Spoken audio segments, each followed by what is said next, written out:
ನಾವು ಚಿತ್ತ ಧರ್ಮದಿಂದ ಕೂಡಿಕೊಂಡಂತಹ ಚಿತ್ತಧರ್ಮ ವಿಶಿಷ್ಟ ಸಾಧು ಚಿತ್ತಧರ್ಮದಿಂದ ಕೂಡಿಕೊಂಡಿರುವಾಗ ಚಿತ್ತಧರ್ಮ ತನ್ನ ಕಾರ್ಯವಾಗಿರುವ ದ್ವಿತೀಯಾಭಿಸಂಬಂಧ ಅದಕ್ಕಾಗತ್ತೆ. ತನ್ನ ಕಾರ್ಯ ಅಂದ್ರೆ ಅವಿದ್ಯೆಯ ಕಾರ್ಯವಾದ ಅಜ್ಞಾನದ ಕಾರ್ಯವಾಗಿರುವ ಇಚ್ಛಾಜ್ಞಾನ ದ್ವೈತ. ಆ ದ್ವೈತದ ಸಂಬಂಧ ಆ ಚಿತ್ತಕ್ಕಾಗತ್ತೆ.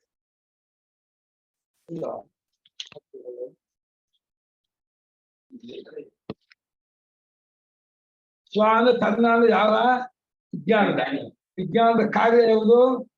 ಇಚ್ಛಾಜ್ಞಾನ. ಅದೇ ಇಚ್ಛಾಜ್ಞಾನ ಅಂದ್ರೆ ಬರೀ ಅಜ್ಞಾನ ಆದ್ರೆ ಇಚ್ಛಾಜ್ಞಾನವಾದ್ರೆ ಹಾಕ್ತೋರಲ್ಲ. ಆ ಇಚ್ಛಾಜ್ಞಾನ ವಸ್ತು ಇಟ್ಕೊಂಡು ದ್ವೈತ ಪ್ರಪಂಚವಲ್ಲ ಇದೇ ಅಂತ ಇಟ್ಕೊಂಡು ಅದು ಇಚ್ಛಾಜ್ಞಾನ. ದ್ವೈತ ಪ್ರಪಂಚ ತೋರುದು ಬರೀ ಇಚ್ಛಾಜ್ಞಾನ ಅಂತ ದೇಹಕ್ಕೆ ಮನ ಬುದ್ಧಿ ಇಲ್ಲ, ಪ್ರಪಂಚವೂ ಇಲ್ಲ, ನಾಮರೂಪವೂ ಇಲ್ಲ, ಅದು ಇಚ್ಛಾಜ್ಞಾನ ತೋರ್ಸಕ್ಕಾಗಲ್ಲ. ಇಚ್ಛಾಜ್ಞಾನವನ್ನ ನಾವು ಒಂದು ಉಪಾಧಿ ಕಡೆ ತೋರಿಸ್ಬೇಕು. ಉಪಾಧಿ ಇದನ್ನು ಉಪಾಧಿಯೇ ಅದು ಮಿಥ್ಯಾಜ್ಞಾನ ತೋರೋದು. ಉಪಾಧಿಯೇ ಮಿಥ್ಯಾಜ್ಞಾನವಾದರೂ ಉಪಾಧಿಗೆ ತೋರುವುದೆಲ್ಲ ಮಿಥ್ಯಾಜ್ಞಾನ. ಹಿಂದೆ ವಿಜ್ಞಾನ ಮಾತ್ರ ಕಾರ್ಯ ಅಜ್ಞಾನೋಪಾಧಿ ಸರಿತಲ್ಲ, ವಿಜ್ಞೋಪಾಧಿ ಸರಿ.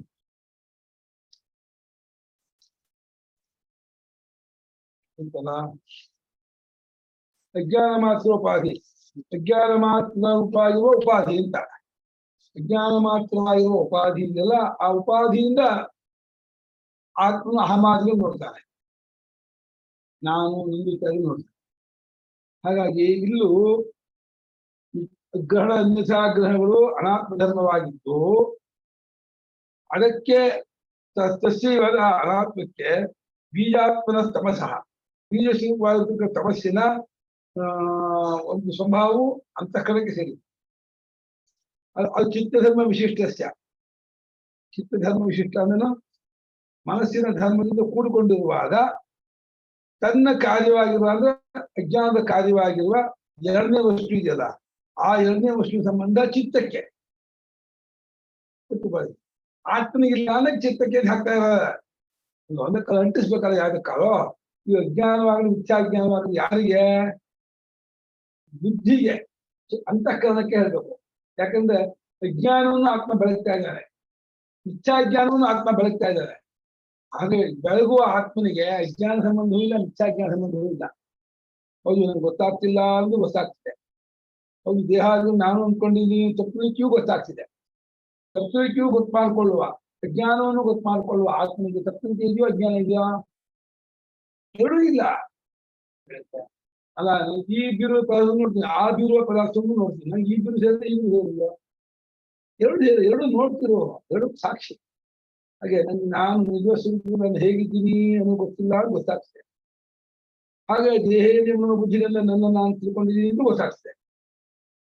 ಬುದ್ಧಿಗಳನ್ನು ನಾನು ತಿಳ್ಕೊಳ್ಳೋದು ಇಚ್ಛಾಜ್ಞಾನ ತಪ್ಪಲಿಗೆ, ಅದಲ್ಲದು ಅದೊಂದು ಬುದ್ಧಿ. ಹಾಗೆ ನನಗೆ ನಾನು ಅರಿವಿಲ್ಲ ಗೊತ್ತಾಗ್ತಿಲ್ಲ ಅಂದ್ರೆ ಅಜ್ಞಾನ, ಅದು ಗೊತ್ತಾಗ್ತದೆ. ಎರಡನ್ನೂ ಬೆಳಗುವ ಆತ್ಮನಿಗೆ ಎರಡರ ಸಂಬಂಧವೂ ಇಲ್ಲ. ಹಾಗಾದ್ರೆ ಆತ್ಮನಿಗಿಲ್ಲ ಆಮೇಲೆ ಯಾವ್ದಕ್ಕಾದ್ರೂ ಗಂಟೆ ಹಾಕ್ಬೇಕಲ್ಲ. ಚಿತ್ತಕ್ಕೆ ಗಂಟೆ ಹಾಕಿ, ಚಿತ್ತಕ್ಕೆ ಹೇಗೆ ಗಂಟೆ ಹಾಕಿದ್ರು? ಅಜ್ಞಾನದ ಕಾರ್ಯವಾಗಿರುವ ನಾಮರೂಪಗಳು ಚಿತ್ತದಲ್ಲೇ ತೋರು, ಚಿತ್ತ ಇದೆಯಲ್ಲ ತೋರುವುದೇ ಇಲ್ಲ. ಹಾಗಾಗಿ ದ್ವಿತೀಯ ತನ್ನ ಕಾರ್ಯವಾಗಿರುವ ಅಜ್ಞಾನದ ಕಾರ್ಯವಾಗಿರುವ ದೈವ ಸಂಬಂಧವು ಚಿತ್ತಧರ್ಮ ವಿಶಿಷ್ಟವಾಗಿರುವ ಆಗಿರುವಾಗಲೇ ಕೂಡಿಕೊಳ್ಳುವ ಅಜ್ಞಾನಕ್ಕೆ, ಚಿತ್ತಧರ್ಮದಿಂದ ಕೂಡಿಕೊಳ್ಳುವ ಅಜ್ಞಾನಕ್ಕೆ. ಚಿತ್ತಧರ್ಮದ ವಿಧಾನಗಳು ಅಜ್ಞಾನಕ್ಕೆ ಆತ್ಮನಿಗೆ ಆಧರ್ಮ ಕೂಡಿಕೊಂಡು ಪ್ರಮಾತೃಗೆ ಅಂತ ಮಾಡ್ಬೋದು. ಅಂತಃಕರಣ ತಗೋಬೇಕು. ಸ್ವಾಮಿಗಳು ಚಿತ್ತರೂಪದಿಂದೊಡಗೂಡಿರುವ ಅಜ್ಞಾನ, ಚಿತ್ತದ ಧರ್ಮವಾದ ವಿಕಾರದಿಂದ ಒಡಗೂಡಿರುವ ಅಜ್ಞಾನ,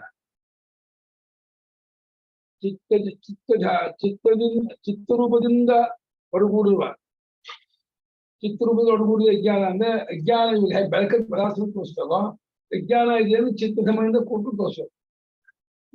ಚಿತ್ತದ ಧರ್ಮವಾದ ವಿಕಾರದಿಂದ ಒಡಗೂಡಿರುವ ಚಿತ್ತದ ಧರ್ಮ ಹಾಗೆ ಚಿತ್ತ ಮುಂಚೆ ಆಮೇಲೆ ಅಜ್ಞಾನ ಅನ್ನೋದಾಗತ್ತೆ. ಚಿತ್ತವೂ ಅಜ್ಞಾನವೇ ಕಲ್ಪಿತ. ನೀವು ಪ್ರತಿಪತ್ತಿ ಕ್ರಮದಲ್ಲಿ ಚಿತ್ತದಲ್ಲಿ ಅಜ್ಞಾನ ಅಂತ ಹೇಳಿದ್ರೆ ಹೊರತು ಚಿತ್ತ ಅನ್ನೋ ಕಾನ್ಸೆಪ್ಟು ಅಜ್ಞಾನವೇ.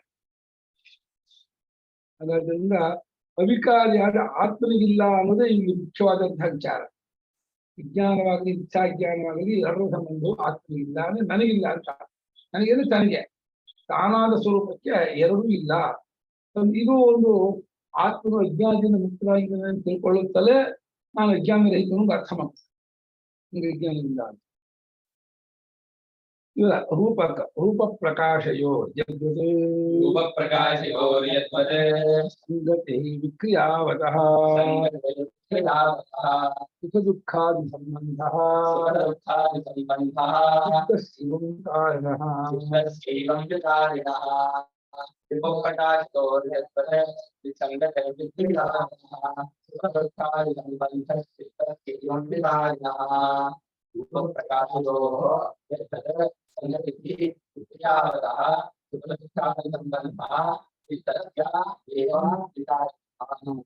ಹೇಗೆ ರೂಪ ಅಂದ್ರೆ ಒಂದು ಕಲ್ಲರು ಆಕಾರ, ಫಾರಮ್ಮು ರೂಪವೇ, ಕಲ್ಲರು ರೂಪವೇ.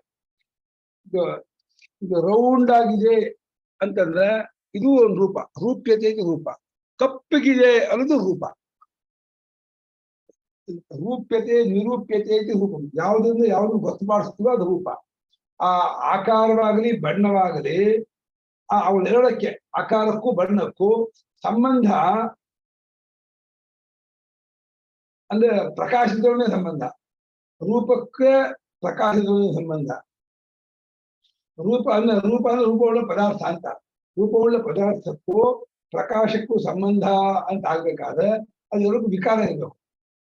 ಅದಕ್ಕೆ ಆ ಪ್ರಕಾಶಕ್ಕೂ ವಿಕಾರ ಇದೆ, ರೂಪವುಳ್ಳ ಪದಾರ್ಥಕ್ಕೂ ವಿಕಾರ ಇದೆ. ಗಡಿಗೆಗೂ ಬೆಳಕಿಗೂ ಸಂಬಂಧ ಅಂದ್ರೆ ಬೆಳಕಿಗೂ ವಿಕಾರ ಇದೆ, ಬೆಳಕಿಗೂ ವಿಕಾರ ಇದೆ. ಅದೇಗೋ ರೂಪ ಪ್ರಕಾಶಯೋ ಸಂಗತಿ. ರೂಪ ಮತ್ತೆ ಪ್ರಕಾಶಗಳ ಸಂಬಂಧವು ಯಾವ ರೀತಿ ವಿಕಾರವುಳ್ಳದ್ದಾಗಿರುವ ಎರಡಕ್ಕಾಗುತ್ತದೆಯೋ ಅದೇ ರೀತಿ ಸುಖ ದುಃಖಾದಿಗಳ ಸಂಬಂಧವು ವಿಕಾರವಾದ ಚಿತ್ತಕ್ಕೆ ಆಗೋದು. ಒಂದೇ ಊಟಸ್ಥ ಚೈತನ್ಯದಿಂದ ಬೆಳಗುತ್ತಿರುವನು ಅಂತ ಅಲ್ಲ, ಈ ಕಡೆ ಅಲ್ಲ. ಈ ದೃಷ್ಟಾಂತದ ಅಭಿಪ್ರಾಯವು ಸ್ಪಷ್ಟವಾಗಿರುವುದಿಲ್ಲ. ಪ್ರಕಾಶಗಳ ಸಂಬಂಧವು ವಿಕಾರವುಳ್ಳ ನೇತ್ರೇಂದ್ರಿಯಕ್ಕೆ ಆಗುವಂತೆ ಎಂದಿರುವುದು. ಯಾಕೆ ಹಂಗೆ ಇಟ್ಕೋಬೋದಪ್ಪ, ರೂಪಕ್ಕೂ ಪ್ರಕಾಶಕ್ಕೂ ಸಂಬಂಧ ಅಂತಿದೆಯಲ್ಲ, ಎರಡೂ ವಿಕಾರವುಳ್ಳದ್ದೇ ಅಂತ. ರೂಪವೂ ವಿಕಾರವುಳ್ಳದ್ದೇ, ಪ್ರಕಾಶವೂ ವಿಕಾರವುಳ್ಳದ್ದೇ. ಹಾಗೆ ಚಿತ್ತವೂ ವಿಕಾರವುಳ್ಳದ್ದು ಮತ್ತು ಪದಾರ್ಥವೂ ವಿಕಾರವುಳ್ಳ, ಅದಕ್ಕೆ ಸಂಬಂಧ ಆಗುತ್ತೆ. ಘಟಪಟಾದಿ ಪದಾರ್ಥಕ್ಕೂ ಚಿತ್ತಕ್ಕೂ ಸಂಬಂಧವಾಗುತ್ತೆ. ಚಿತ್ತದಲ್ಲೂ ವಿಕಾರ ಇದೆ, ಘಟಪಟಾದಿಗಳು ವಿಕಾರ ಇದೆ. ಹಾಗೆ ಘಟಪಟಾದಿ ಪದಾರ್ಥದಲ್ಲೂ ಇದೆ ವಿಕಾರ, ಪ್ರಕಾಶದಲ್ಲೂ ಇದೆ. ಪ್ರಕಾಶ ಬೆಳಕಿಗೆ ವಿಕಾರ ಇದೆಯಲ್ಲ, ಬೆಳಕೇನು ಇದಲ್ವಲ್ಲ, ಸೂರ್ಯನ ಪ್ರಕಾಶ ಬಂದು ಹೋಗಿ ಮಾಡುತ್ತಲ್ಲ, ಪ್ರಕಾಶ ಹೆಚ್ಚು ಕಮ್ಮಿ ಇದೆಯಲ್ಲ. ಪ್ರಕಾಶ ಅನಾತ್ಮ ಸಮಾಧಾನ. ಪ್ರಕಾಶ ಏನು ಅವಿಕ್ರಿಯ ರೂಪ ಅಲ್ಲ, ಆತ್ಮನಂತೆ. ಪ್ರಕಾಶ ಅಂದ್ರೆ ಬೆಳಕು. ಬೆಳಕು ಉಪಾಧಿ ಬೆಳಕೋದಲ್ವಾ. ಉಪಾಧಿಗಳ ಸೂರ್ಯನೇ ವಿಕಾರವಾಗೋದಾದ್ಮೇಲೆ ಸೂರ್ಯನ ಬೆಳಕಿಗೆ ವಿಕಾರ ಇಲ್ಲ. ಸೂರ್ಯ ಕಾರ್ಯ ತಾನೆ, ಸೂರ್ಯನು ಹುಟ್ಟಿರೋನು ಕಾರ್ಯ. ಸೂರ್ಯ ಹುಟ್ಟಿದವರಾದ್ರೆ ಸೂರ್ಯನ ಬೆಳಕು ಕಾರ್ಯವೇ. ಆ ಬೆಳಕು ಯಾವ್ದ ಮೇಲೆ ಬೀಳುತ್ತದೆಯೋ ಅದು ಕಾರ್ಯವೇ. ಹಾಗೆ ಕಾರ್ಯವಾಗಿರುವ ವಿಕಾರವಾಗಿರುವ ಎರಡಕ್ಕೆ ಹೇಗೆ ಸಂಬಂಧವೋ ಹಾಗೆ ಚಿತ್ತಕ್ಕೂ ಅನಾತ್ಮ ಪದಾರ್ಥಕ್ಕೂ ಸಂಬಂಧ ಅಂತ ಇದ್ದಾರೆ. ಆತ್ಮನಿಗಿಲ್ಲ ಅನ್ನಕ್ಕೆ ಕನ್ನಡದಲ್ಲಿ ಕೊಟ್ಟಿರೋದು ಆ ಅರ್ಥ ಬರ್ತಾ ಇಲ್ಲ. ಯಾಕೆ? ರೂಪ ಪ್ರಕಾಶ ಇವುಗಳ ಸಂಬಂಧ, ಇವುಗಳ ಹೊಸ ಸಂಬಂಧ ಬ್ರಾಕೆಟ್ ಹಾಕೊಂಡಿದ್ದಾರೆ. ವಿಕಾರವುಳ್ಳ ವಸ್ತುವಿಗೆ ಆ ಸಂಬಂಧ ಅಂತ. ಆಮೇಲೆ ಇದು ವಿಕಾರ ಕ್ಲಿಕ್ಕಿದೆ, ಇದು ವಿಕಾರವುಳ್ಳ ವಸ್ತು, ಇದ್ರ ಮೇಲೆ ಬೆಳಕು ಬೀಳುತ್ತೆ. ಬೆಳಕಿನ ಸಂಬಂಧ ಇದಕ್ಕಾಗತ್ತೆ. ಇದರಲ್ಲೂ ವಿಕಾರ ಇದೆ, ಬೆಳಕಲ್ಲೂ ವಿಕಾರ ಇದೆ. ಅವಾಗ ಇದೆರಡು ಸಂಬಂಧ ಆಗೋದು. ಇದೇನು ಸಂಬಂಧವೇ ಆಗಲ್ಲ. ಗುರುಗಳೇ, ಸಂಬಂಧ ಆಗ್ಬೇಕು ಅಂದ್ರೆ ವಿಕಾರ ಉಳ್ಳದ್ರ ಜೊತೆನೆ ಆಗ್ಬೇಕು ಅಂತ. ವಿಕಾರ ಉಳ್ಳದಾದ್ರೆ ಎರಡಕ್ಕೆ ಸಂಬಂಧ ಆಗೋದು. ಎರಡಕ್ಕೂ ವಿಕಾರ ಇರ್ಬೇಕು, ಅವಾಗ ಸಂಬಂಧ ಆಗ್ಬೇಕು. ಆಕಾಶಕ್ಕೂ ಕೈಗೂ ಸಂಬಂಧ ಅಂದ್ರೆ ಏನು? ಸಂಬಂಧ ಅಂದ್ರೆ ಸಂಬಂಧ ಆಗೋದು ಹೋಗೋದು ಎರಡು ಇರ್ಬೇಕು. ಬೆಳಕು ಪದಾರ್ಥ ಮೇಲೆ ಬೀಳುತ್ತೆ, ಬೆಳಕು ಪದಾರ್ಥ ಬಿಟ್ಟು ಹೋಗುತ್ತೆ ಅಲ್ಲ. ಆಕಾಶಕ್ಕೂ ಯಾವಾಗೂ ಸಂಬಂಧ ಅಸಂಬಂಧ ಎರಡು ಬರೋದೇ ಇಲ್ಲ. ಸಾವಯವಕ್ಕೂ ನಿರವಯವಕ್ಕೂ ಸಂಬಂಧ ಆಗೋಲ್ಲ. ಬೆಳಕು ಸಾವಯವ, ಅದು ಮೂರ್ತ ದ್ರವ್ಯ, ತೇಜೋ ದ್ರವ್ಯ. ಮೂರ್ತ ದ್ರವ್ಯವಾದ ತೇಜೋ ದ್ರವ್ಯ, ಆ ಬೆಳಕಿಗೂ ಪದಾರ್ಥಕ್ಕೂ ಸಂಬಂಧ ಆದ್ರೆ ಸಂಬಂಧವಾಗುವ ಎರಡರಲ್ಲೂ ವಿಕಾರ ಇದ್ದರೆ ಸಂಬಂಧವಾಗೋದು ಇಲ್ಲ ಅಲ್ಲ. ಅದೇ ರೀತಿ ಚಿತ್ತಕ್ಕೂ ಪದಾರ್ಥಕ್ಕೂ ಸಂಬಂಧ ಅಂತಂದ್ರೆ ಚಿತ್ತದಲ್ಲೂ ವಿಕಾರವಿದೆ, ಪದಾರ್ಥದಲ್ಲೂ ವಿಕಾರವಿದೆ, ಸಂಬಂಧ ಆಗುತ್ತೆ. ಅದು ಆತ್ಮನಿಗೆ ಸಂಬಂಧವಿಲ್ಲ, ವಿಜ್ಞಾನ ಸಂಬಂಧವೂ ಇಲ್ಲ, ಅನಾತ್ಮ ಸಂಬಂಧವೂ ಇಲ್ಲ, ಯಾವ ವಿಕಾರವೂ ಇಲ್ಲ. ಆದ್ರೆ ಅವರು ಸುಖ ದುಃಖಾದಿಗಳ ಸಂಬಂಧ ಅಂತ ಕೊಟ್ಟಿರುವಾಗ ಅದು ಚಿತ್ತಕ್ಕೆ, ಸುಖ ದುಃಖದಲ್ಲೂ ವಿಕಾರ ಇದೆ, ಚಿತ್ತದಲ್ಲೂ ವಿಕಾರ ಇದೆ, ಸಂಬಂಧ ಆಗುತ್ತೆ. ಹಾ, ಹಾಗೆ ರೂಪ ಪ್ರಕಾಶ ಇವುಗಳ ಸಂಬಂಧ ನೇತ್ರಕ್ಕೆ ಅಂತ ತಗೊಂಡ್ರೆ ಸರಿ ಹೋಗುತ್ತಲ್ವಾ? ಯಾಕಂದ್ರೆ ಸುಖ ದುಃಖ ಒಂದು ತಗೊಂಡು ಅದರ ಸಂಬಂಧ ಚಿತ್ತಕ್ಕೆ ಅಂತ ಕೊಡ್ತಿದ್ದಾರೆ. ಹಾಗೆ ರೂಪ ಪ್ರಕಾಶ ಒಂದಾಗಿ ತಗೊಂಡು ಅದರ ಸಂಬಂಧ ನಯನಕ್ಕೆ ಅಂತ ತಗೊಂಡ್ರೆ ರೂಪ ಪ್ರಕಾಶಯೋ ದ್ವಿವಚನ ಇದೆಯಲ್ಲ, ಅವೆರಡಕ್ಕೆ ಅಂತ ತೋರಿಸ್ತಾ ಇದ್ದಾರೆ ಅವರು. ರೂಪ ಪ್ರಕಾಶವೂ ಒಂದು ಸೇರ್ತಾ ಇಲ್ಲ, ರೂಪ ಪ್ರಕಾಶಗಳು ಕಣ್ಣಿಗೆ ಸೇರ್ತಾ ಇಲ್ಲ. ರೂಪ ಪ್ರಕಾಶಯೋ ಷಷ್ಠಿ ದ್ವಿವಚನ, ಆ ಮ್ಯೂಚುವಲ್ ಎರಡರ ಸಂಬಂಧ ತೋರಿಸ್ತಾ ಇದ್ದಾರೆ.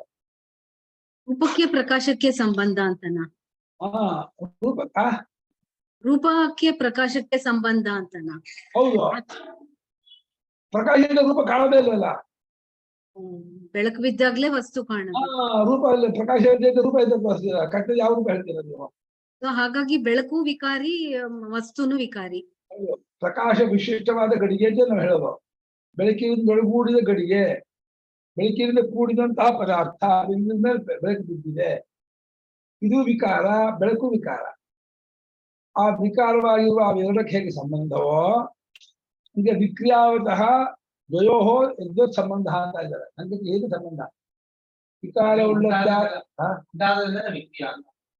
ಸಂಬಂಧ ಅಂತ ಆಗ್ಬಿಟ್ರೆ ವಿಕಾರ ಆಗ್ಬೇಕು. ಯಾಕೆಂದ್ರೆ ಸಂಬಂಧ ಮುಂಚೆ ಇಲ್ಲದ್ದಾಗಿ ಆಮೇಲೆ ಸಂಬಂಧ ಆಗ್ಬೇಕು ಅಂತ ಆದ್ಮೇಲೆ ಅದು ವಿಕಾರ ಆಗಲೇಬೇಕು. ಆಕಾಶಕ್ಕೂ ಕೈಗೂ ಮುಂಚೆ ಸಂಬಂಧ ಇಲ್ಲದ್ದಾಗಿ ಆಮೇಲೆ ಸಂಬಂಧ ಆಗೋಲ್ಲ. ಹಾಗಾಗಿ ಅಲ್ಲಿ ಆಕಾಶಕ್ಕೂ ಇದು ಸಂಬಂಧ ಅನ್ಸಲ್ಲ, ವಿಕಾರ ಉಳ್ಳದೆಲ್ಲ ಸಂಬಂಧ ಅನ್ಸಲ್ಲ. ಅದ ಬೆಳಕು ಬಂದು ಹೋಗಿ ಮಾಡುತ್ತೆ, ಬೆಳಕು ಒಂದು ಉಪಾಧಿಯಿಂದ ತೋರ್ಕೊಳುತ್ತೆ. ಗುರುಗಳೇ, ಇವರು ಹೊಸ ಅಂತ ಯಾವ ಬ್ರಾಕೆಟ್ ಅಲ್ಲಿ ಹಾಕಿದಾರಲ್ಲ, ಅದೇನು ರೂಪ ಪ್ರಕಾಶ ಇವುಗಳ ಹೊಸ ಸಂಬಂಧವು ಅಂದ್ರೆ ಪ್ರಕಾಶವಿಲ್ಲದಿನ ವಸ್ತು ಇರುತ್ತೆ ಒಪ್ಕೊಂಡಿದೀವಲ್ಲ, ವಸ್ತು ಮೇಲೆ ತಾನೆ ಹೊಸದಾಗಿ ಬೆಳಗ್ಬಿಡಲ್ವ. ಈಗ ಹೋಗ್ತಿತ್ತು, ಇಷ್ಟೊತ್ತು ಬೆಳಗ್ಗೆ ಪದಾರ್ಥ ಕಾಣ್ತಿರ್ಲಿಲ್ಲ, ಪದಾರ್ಥ ಮುಟ್ತಾ ಇದ್ದೀವಿ ಕೈಯಲ್ಲಿ, ಹೀಗೆ ಮುಟ್ತೀವಿ, ಏನಪ್ಪ ಕೈ ಕಾಣ್ತಾ ಇದೆ, ಅದು ಏನ್ ಬಣ್ಣ ಗೊತ್ತಾಗ್ತಿಲ್ಲ. ಬೆಳಗ್ಗೆ ಓ ಹಳದಿ ಬಣ್ಣ, ಪದಾರ್ಥದ ಜ್ಞಾನ ಆಗುತ್ತೆ, ಇರೋ ಪದಾರ್ಥ ಅಂತ. ಅದೇ ಕಲ್ಲರ್ ಗೊತ್ತಾಗೋದಕ್ಕೆ ಬೆಳಕು ಬೇಕು. ಗುರುಗಳೇ, ವಿಕಾರವಿಲ್ಲದೆ ಇರೋ ವಸ್ತು ಇಲ್ವೇ ಇಲ್ವನ್ನ? ಅದನ್ನ ದೃಷ್ಟಾಂತದಲ್ಲಿ ದೃಷ್ಟಾಂತ ಕೊಡ್ತಾ ಇದ್ದಾರೆ. ಇವಾಗ ಇಲ್ಲಿ ಹೇಗೆ ರೂಪಕ್ಕೂ ಪ್ರಕಾಶಕ್ಕೂ ಸಂಬಂಧವಾಗಿ ತೋರುತ್ತೋ, ಸಂಬಂಧವಾಗುತ್ತೆ ಅಂದ್ರೆ ರೂಪದಲ್ಲೂ ವಿಕಾರ ಇದೆ, ಪ್ರಕಾಶದಲ್ಲೂ ವಿಕಾರ ಇದೆ ಅರ್ಥ. ಹಾಗೆ ಚಿತ್ತಕ್ಕೂ ಅನಾತ್ಮಕ್ಕೂ ಸಂಬಂಧವಾಗುತ್ತೆ ಅಂದ್ರೆ ಎರಡಕ್ಕೂ ವಿಕಾರವಿದೆ ಅಂತ. ಆತ್ಮನಿಗಿಲ್ಲ ಅಂತ ಹೇಳ್ಬೇಕು, ಅದು ಅಂಶ. ಅದಕ್ಕಾಗಿ ಎಲ್ಲ ವಿಕಾರವು ಚಿತ್ತಕ್ಕೆ ಅಂದ್ರು. ಚಿತ್ತಕ್ಕೆ ಹೇಗೆ ಅಂದ್ರೆ ಚಿತ್ತಕ್ಕೆ ಪದಾರ್ಥ ಸಂಬಂಧವಾಗತ್ತೆ ಅಂದ್ರು. ಪದಾರ್ಥ ಸಂಬಂಧ ಆಗ್ಬಿಟ್ಟು ಚಿತ್ತ ವಿಕಾರ ಆಗ್ಬೇಕು ಅಂದ್ರೆ ಹೌದಪ್ಪ, ಸಂಬಂಧವಾಗುತ್ತೆ ಅಂದ್ರೆ ವಿಕಾರವಿದ್ದೇನೆ ಸಂಬಂಧವಾಗೋದು, ಇದೇನು ಸಂಬಂಧವಾಗೋದಿಲ್ಲ. ಹೀಗೆ ರೂಪಕ್ಕೂ ಪ್ರಕಾಶಕ್ಕೂ ವಿಕಾರ ಇರೋದ್ರಿಂದ ಸಂಬಂಧವಾಗತ್ತೆ. ಹಾಗೆ ಚಿತ್ತಕ್ಕೂ ವಿಷಯಕ್ಕೂ ಸಂಬಂಧ ಆಗತ್ತೆ ಅಂದ್ರೆ ಎರಡರಲ್ಲೂ ವಿಕಾರವಿದೆ ಅಂತ. ಸಾಮಾನ್ಯ ಸಿಂಪಲ್ ಉದಾಹರಣೆಯಲ್ಲಿ ತುಂಬಾ ಚರ್ಚೆ ಮಾಡೋದಿಲ್ಲ. ಬೆಳಕು ಇದು ಕಲ್ಲರು, ಪದಾರ್ಥದ ಬಣ್ಣ ಬಂದ್ ಬೆಳಕು, ಅದಾದ್ಮೇಲೆ ಆ ಬಣ್ಣ ಗೊತ್ತಾಗೋದು. ಹಾಗೆಯೇ ಸುಖ ದುಃಖಾದಿಗಳ ಸಂಬಂಧವು, ಸುಖ ದುಃಖಾದಿಗಳು ವಿಕ್ರಿಯಾ ರೂಪ ಆಗಿದೆ, ಚಿತ್ತವು ವಿಕ್ರಿಯಾ ರೂಪ ಆಗಿದೆ, ಅದಕ್ಕೆ ಸಂಬಂಧ ಆಗುತ್ತೆ ಹೊರತು ಆತ್ಮನಿಗೆ ಆಗೋದಿಲ್ಲ. ವಿಕಾರ ಆತ್ಮನಿಗಿಲ್ಲ ಅನ್ನೋದು ಪೀಠಿಕೆಯಲ್ಲಿ ನತು ಅವಿಕಾರಣ ಆತ್ಮನಃ ಅಂತ ಪೀಠಿಕೆಯಲ್ಲಿ. ಸ್ವಕಾರ್ಯ ಸ್ವ ಅಂದ್ರೆ ತನ್ನ ಅಂದ್ರೆ ಅಜ್ಞಾನದ, ಕಾರ್ಯ ಅಂದ್ರೆ ಮುಖ್ಯ ಜ್ಞಾನ, ಅದರೊಡನೆ ಸಂಬಂಧವೇ ಹೊರತು ಆತ್ಮನ ಸಂಬಂಧ ಅಲ್ಲ ಅಂತ. ಅಜ್ಞಾನಕ್ಕೆ ಆಗಲಿ, ಅಜ್ಞಾನಕ್ಕೆ ನಾಮರೂಪಕ್ಕಾಗಲಿ ಅಜ್ಞಾನವು ಚಿತ್ತಕ್ಕೆ ಸಂಬಂಧಪಡುತ್ತೆ. ಹಾಗೆ ಅಜ್ಞಾನದಿಂದ ನಾಮರೂಪ ತೋರ್ತಾ ಇದೆ, ನಾಮರೂಪಕ್ಕೂ ಚಿತ್ತಕ್ಕೂ ಸಂಬಂಧ ಆಗುತ್ತೆ. ಈಗ ರೂಪಕ್ಕೂ ಪ್ರಕಾಶಕ್ಕೂ ಸಂಬಂಧ ಆಗುತ್ತೋ ಹಾಗೆ ಹೊರಗಿನ ವಿಷಯಕ್ಕೂ ಚಿತ್ತಕ್ಕೂ ಸಂಬಂಧ ಆಗುತ್ತೆ. ಎರಡೂ ಅಜ್ಞಾನದ ಕಾರ್ಯ, ಪದಾರ್ಥವು ಮತ್ತು ಚಿತ್ತವು. ಅಲ್ಲಿ ವಿಕಾರ ಆಗತ್ತೆ. ಚಿತ್ತದಲ್ಲೂ ವಿಕಾರ, ಪದಾರ್ಥ ವಿಕಾರ. ಆತ್ಮನಲ್ಲಿ ವಿಕಾರವಿಲ್ಲ ಅಂತ ಇನ್ನೊಂದು ತೋರಿಸ್ತಾ ಇದೆ. ವಿಕಾರ ಇರುವುದಕ್ಕೆ ಸಂಬಂಧ ಆಗುತ್ತೆ ಹೊರತು ವಿಕಾರವಿಲ್ಲದಕ್ಕೆ ಸಂಬಂಧವಾಗುವುದಿಲ್ಲ. ರೂಪಪ್ರಕಾಶಯೋ ಸಂಗತಿ. ರೂಪಪ್ರಕಾಶಗಳಿಗೆ ನೀವು ಸ್ವಾಮಿಗಳ ಕಣ್ಣಿಗೆ ಏನ್ ಮಾಡಿದ್ರಲ್ಲ ಅವಾಗ ರೂಪಪ್ರಕಾಶ ಎರಡನ್ನೂ ಹೊರಗಿನ ವಿಷಯ ಅಂತ ಹೇಳ್ಕೊಂಡು ಅದೇ ಎರಡರ ಸಂಬಂಧ ಕಣ್ಣಿಗೆ ಅಂತ ಮಾಡ್ಕೋಬೇಕು, ಅಧ್ಯಾಹಾರ ಮಾಡ್ಕೋಬೇಕು. ನೇತ್ರಸ್ಯ ಅಂತ ರೂಪಪ್ರಕಾಶಯೋ ನೇತ್ರಸ್ಯ ಯದ್ಯ ಸಂಬಂಧ ಹಾಗೆ ಮಾಡ್ಬೋದು. ತದೇಕ ಧರ್ಮಯ ವ್ಯತಿರೇಕಾಭ್ಯಾಂತರಶೇಷನ್ ವಿಚಾರನ ನೋಡಿ, ಎಲ್ಲೆಲ್ಲೂ ವಿಕಾರ ಇದೆಯೋ ಅಲ್ಲೆಲ್ಲೂ ಸಂಬಂಧ ಆಗುತ್ತೆ. ಯಾವ್ದ್ರಲ್ಲಿ ವಿಕಾರವಿಲ್ಲವೋ ಅದಕ್ಕೇನು ಸಂಬಂಧ ಆಗೋದು. ಅನ್ಯ ವ್ಯತಿರೇಕ ತೋರಿಸ್ತಾ ಈ ವಿಚಾರ ಸ್ಪಷ್ಟಪಡುತ್ತಾ ಆತ್ಮನಿಗೆ ಅನಾತ್ಮ ಸಂಬಂಧವಿಲ್ಲ, ವಿಜ್ಞಾನ ಸಂಬಂಧವಿಲ್ಲ, ಇಚ್ಛಾಜ್ಞಾನ ಸಂಬಂಧವಿಲ್ಲ ಅಂತ ಹೇಳ್ತಾ ಆತ್ಮನು ಅಸಂಗೇನ ತಾನೆ. ಸಂಪ್ರಸಾದೇ ವಿಕಾರಿತ್ವಾದ್ ಸಂಯಾತೆ ವಿಕಾರಿಣಿ ಪಶ್ಯತೋ ನಾತ್ಮನಃ ಕಿಂಚಿತ್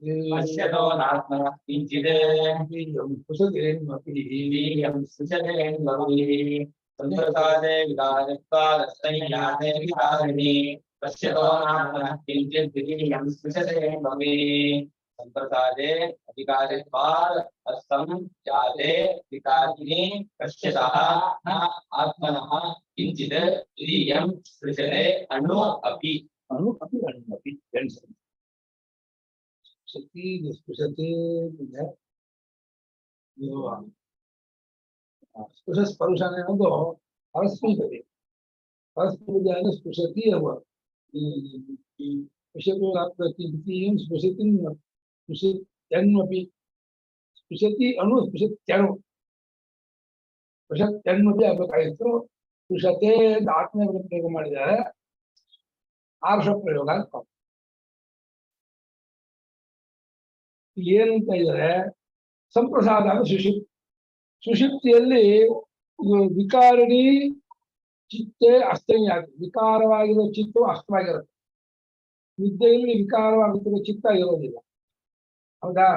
ವಿಕಾರಿಯಾದ ಚಿತ್ತವು ಅಸ್ತವಾಗಲಾಗಿ ಆ ಆತ್ಮನಃ ಅವಿಕಾರಿತ್ವ, ಆತ್ಮನು ಅವಿಕಾರಿಯಾಗಿರುತ್ತಾರಾದ್ದರಿಂದ ವಿಕಾರಿತ್ವ ಆತ್ಮನಃ, ಆತ್ಮನ ಅವಿಕಾರಿಯಾಗಿರೋದ್ರಿಂದ ಪಶ್ಯತೋಪಿ ಅವನು ನೋಡುವನಾಗೇ ಇದ್ರು, ಅವನು ನೋಟಕ್ಕೆ ಮುಚ್ಚಿಲ್ಲ, ಬೆಳಗುವನಾಗೇ ಇದ್ರು ಕೂಡ ಆದರೆ ದ್ವಿತೀಯಂ ಅಣ್ಣಪ್ಪಿನ ಸ್ಪೃಶತೆ ದ್ವೈತವು ಸ್ವಲ್ಪ ಅವನಿಗೆ ಮುಟ್ಟೋದಿಲ್ಲ, ಯಾಕಂದ್ರೆ ವಿಕಾರವಿಲ್ಲ. ಆತ್ಮನು ನಾವು ನೋಡುವನಾಗೇ ಇದ್ರು ಕೂಡ ಚಿತ್ತ ಅಡಗಿಬಿಡ್ತದೆ. ಮೀಡಿಯೇಟರ್ ಚಿತ್ತದಿಂದ ಆತ್ಮನಿಗೆ ಆರೋಪ ಆಗ್ತಾ ಇದೆ. ಇವಾಗ ಆರೋಪ ಆಗಿಲ್ಲ, ಅದ್ರಲ್ಲಿ ಅಂದ್ಕೊಳ್ತಾ ಇದ್ದಾನೆ. ನೀನು ಸುಖ ದುಃಖಾದಿಗಳ ಸಂಬಂಧವಾದಾಗ ಚಿತ್ತಕ್ಕೆ ಅದು ಆತ್ಮನಿಗೆ ವಿಷಯವಾಗಿರುತ್ತೆ, ಆತ್ಮನಿಗೆ ಸಂಬಂಧಪಟ್ಟಿಲ್ಲ. ಆದ್ರೆ ಇವನು ಮಾತ್ರ ಅಜ್ಞಾನದಿಂದ ಅಯ್ಯೋ ನಂಗೆ ದುಃಖ, ಅಯ್ಯೋ ನಂಗೆ ಸುಖ ಅಂತೇಳಿ ಆರೋಪ ಮಾಡ್ಕೊತಾ ಇದ್ದಾನೆ. ಆರೋಪ ಮಾಡ್ಕೊಂಡು ಮಾತ್ರ ಆಗ್ಬಿಡುತ್ತವ. ಹಾಗೆ ಆತ್ಮನು ಪಶ್ಯತೋಪಿ ಪಶ್ಯನ್ನ ಬೀಗ ಪಶ್ಯು ನೋಡುವರಾಗಿದ್ದರು ಅವಿಕಾರಿತ್ವ, ಆ ನೋಟದಲ್ಲಿ ವಿಕಾರವಿಲ್ಲ. ಹೀಗೆ ಆಕಾಶದಲ್ಲಿ ಎಲ್ಲಾ ಪ್ರಪಂಚದ ಎಲ್ಲಾ ವ್ಯವಹಾರ ನಡೆದ್ರು ಆಕಾಶಕ್ಕೇನು ಅಂಟಲ್ಲ. ಸಮಸ್ತ ವ್ಯವಹಾರ ಆಕಾಶದಲ್ಲೇ ನಡೆಯೋದು, ಅದು ಆಕಾಶಕ್ಕೆ ಏನಾಗುತ್ತೆ. ಅದೇ ರೀತಿ ಆತ್ಮನು ತಾನು ಚೈತನ್ಯ ಸ್ವರೂಪದವನಾಗಿ ಬೆಳಗುತ್ತಿದ್ದರು, ಆ ಚೈತನ್ಯದಲ್ಲಿ ವಿಕಾರವೇ ಇಲ್ಲ. ವಿಕಾರವಿಲ್ಲವಾದ್ದರಿಂದ ಅವನು ದ್ವೈತವನ್ನ ಸ್ವಲ್ಪವೂ ಮುಟ್ಕೊಳ್ಳಲ್ಲ, ತಿಳ್ಕೊಳ್ಳೋದು, ಸಂಬಂಧ ಇಟ್ಕೊಳ್ಳೋದಿಲ್ಲ. ಯಾಕೆಂದ್ರೆ ವಿಕಾರವಿದ್ದ ಚಿತ್ತಕ್ಕೆ ದ್ವೈತ ಸಂಬಂಧ ಆಗುತ್ತೆ. ಚಿತ್ತ ಮನಸ್ಸಿಗೆ, ಮನಸ್ಸು ಪ್ರತಿ ಕ್ಷಣಕ್ಕೂ ಅದು ಆ ಪ್ರತ್ಯಗಳನ್ನ ವೃತ್ತಿಗಳನ್ನ ಮಾಡ್ಕೊಳ್ತಾ ಇರುತ್ತೆ, ಬದಲಾಯಿಸ್ಕೊಳ್ತಾ ಇರುತ್ತೆ. ನೂರಾರು ಸಾವಿರಾರು ವೃತ್ತಿಗಳು ಬರ್ತಾ ಇರುತ್ತೆ. ಜೀವಿಕ್ರಿಯಾ ಸಹಸ್ರಾಣ ಸಾವಿರಾರು ಬುದ್ಧಿವೃತ್ತಿಗಳು ಹೇಳ್ತಾನೇ ಇರುತ್ತೆ, ಜಿಲ್ಲೆಗಳು ಡಬಲ್ಸ್ಗಳಾಗಿ ಹೇಳ್ತಾ ಇರುತ್ತೆ. ಅಲ್ಲಿ ಎಲ್ಲಾ ಆಕಾರಗಳು, ಎಲ್ಲಾ ಗುಣಗಳು, ಕ್ರಿಯೆಗಳು, ಎಲ್ಲಾ ದೋಷಗಳು ಎಲ್ಲ ತೋರ್ತಾ ಇರುತ್ತೆ. ಅದು ಚಿತ್ತ ಹಂಗಾಯ್ತು ಹಿಂಗಾಯ್ತು ಅಂತ ವಿಜ್ಞಾನ ಬಂದಿದ್ರು ಪಾಪ. ಒಂದು ಒಳ್ಳೆ ಶುಭ ಒಂದು ಹರಿಪ್ರಸಾದ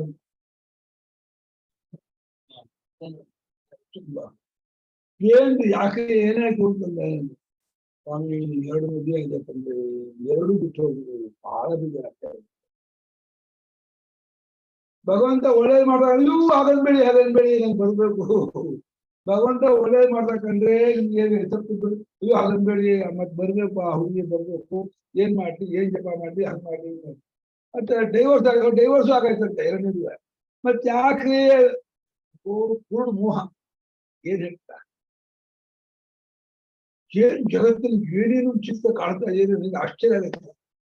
ಇಷ್ಟು ಅವಿವೇಕ ಮೋಹ ಇರುತ್ತೆ ಜನರಿಗೆ ಅಂತ. ರಾಜಕಾರಣ ಜಾಸ್ತಿ ಇರೋರಿಗೆ ಅದೃಷ್ಟ, ಜಾಸ್ತಿ ಇರೋರ್ಗೆ ಅದೃಷ್ಟ ಮದುವೆಗಲ್ಲ ಅಂತ ಬೇಗ ಹೋಗ್ಬೋದು. ಅಂತಲ್ಲ ಇನ್ ಮತ್ತೇನಾಗ್ಬೇಕು ಅಂತಾರ, ಎಷ್ಟೋದು ಇನ್ನೊಂದು ಬಾಕುದು ಕೆಟ್ಟ ಇದೆಯಲ್ಲ ಬಹಳ. ಹೊರಮೇಲೆ ಇಲ್ಲಿ ಅವಿಕಾರಿತ್ವ ಅನ್ನೋದು ಹೇಗೆ ಅದಕ್ಕೆ ಆತ್ಮ ಮುಚ್ಕೊಳ್ಳೋದಕ್ಕೆ ಪಶ್ಯತೋಪಿ ಸ್ವಯಂ ದಿಗ್ರೂಪನಾಗಿ ಅಲುಪ್ತ ಚೈತನ್ಯ ಸ್ವರೂಪದವನಾಗಿದ್ದರೂ ಆತ್ಮ ವಿಕಾರವಿಲ್ಲವಾದ್ದರಿಂದ ಅವನಿಗೆ ಚಿತ್ತ ಅನಾತ್ಮ ಸಂಬಂಧವಾಗಲ್ಲ. ಇವಾಗ ಅನಾತ್ಮವಿದ್ದು ನೋಡುತ್ತಿದ್ದು ಸಂಬಂಧವಾಗಲ್ವೋ, ಅನಾತ್ಮವಿಲ್ಲದ್ರಿಂದ ಸಂಬಂಧವಾಗಲ್ವೋ, ಅಂದ್ರೆ ಆತ್ಮನು ನಿರ್ವಯವಾದ್ರಿಂದ ಸಂಬಂಧವಾಗಲ್ವ ಅಂತ ಹೇಗೆ ಹೇಳೋಣ. ನಿದ್ದೆ ಕಾಲದಲ್ಲಿ ಅನಾತ್ಮವಿಲ್ಲ ಸಂಬಂಧವಾಗಲ್ಲ ಅನ್ನುವ, ಅನಾತ್ಮವಿದ್ದು ಆತ್ಮ ವಿಕಾರವಿಲ್ಲ ಸಂಬಂಧ ಆಗಲ್ಲ ಅನ್ನುವ. ಅನಾತ್ಮವಿಲ್ಲ ಅಂತಂದ್ರೆ ಎಷ್ಟು ಹೇಗೆ ಬಂತು, ಇಲ್ಲದ ಆತ್ಮ ಇಲ್ಲದ ಅನಾತ್ಮ ಹೇಗೆ ಬಂದ್ಬಿಡ್ತು ಎಷ್ಟರಲ್ಲಿ. ಬ್ರಹ್ಮಾಸ್ತ್ರ ಬಿಡ್ತೀರ ತಪ್ಪಲಿಕ್ಕೆ ಅಂತ ಒಳ್ಳೆ ಕಥೆ ಎಲ್ಲಕ್ಕೂ ಅಲ್ಲಮ್ಮ. ಚಿತ್ತ ಇದ್ದಾಗ ತೋರುವಂತದ್ದು ದ್ವೈತ. ಚಿತ್ತ ಅನ್ನೋದೇ ಕಲ್ಪನೆ ಎಂದೆ. ಚಿತ್ತ ಇದ್ದಾಗ ದ್ವೈತ ತೋರೋದು, ಚಿತ್ತದಲ್ಲೇ ಕಲ್ಪಿತವಾಗಿರೋದು, ಚಿತ್ತಕ್ಕೆ ಹೆಸರು ದ್ವೈತ ಅಂತ. ಆ ದ್ವೈತ ರೂಪವಾದ ಚಿತ್ತ ಅಡಗಿದೆ, ಹಾಗಾಗಿ ದ್ವೈತ ಕಾಣ್ತಾ ಇಲ್ಲ.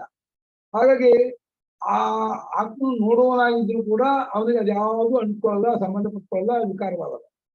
ಚಿತ್ತ ಸ್ವರೂಪದಿಂದ ವಿಕಾರ ಅದು, ಚಿತ್ತಕ್ಕೆ ವಿಕಾರ ಆಗೋಲ್ಲ.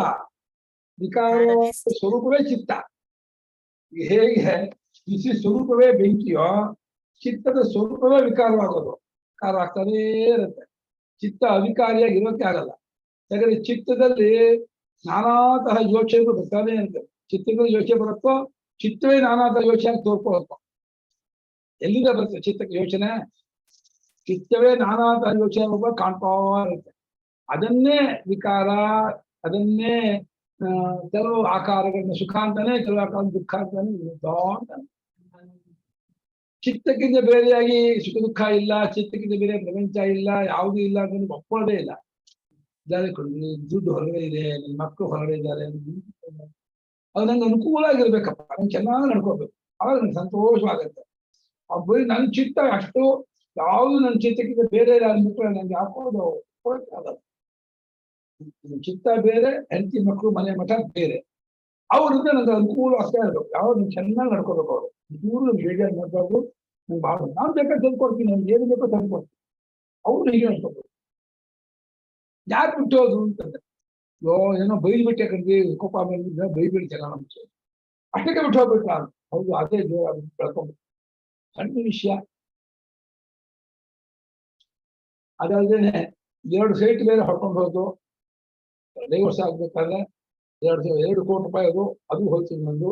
ಅಯ್ಯೋ ನಿಮ್ಗೆ ಏನು ಇಲ್ಲ, ಅದೆಲ್ಲ ಒಂದು ಮನೆ ಇದೆ ಅಷ್ಟೇ ಅಂತ. ಸರಿ, ಜೀವನಕ್ಕಾಗಲ್ಲ, ಜೀವನಕ್ಕಾಗಲ್ಲ, ನೆಮ್ಮದಿಯಾಗಿ ಇದೆ.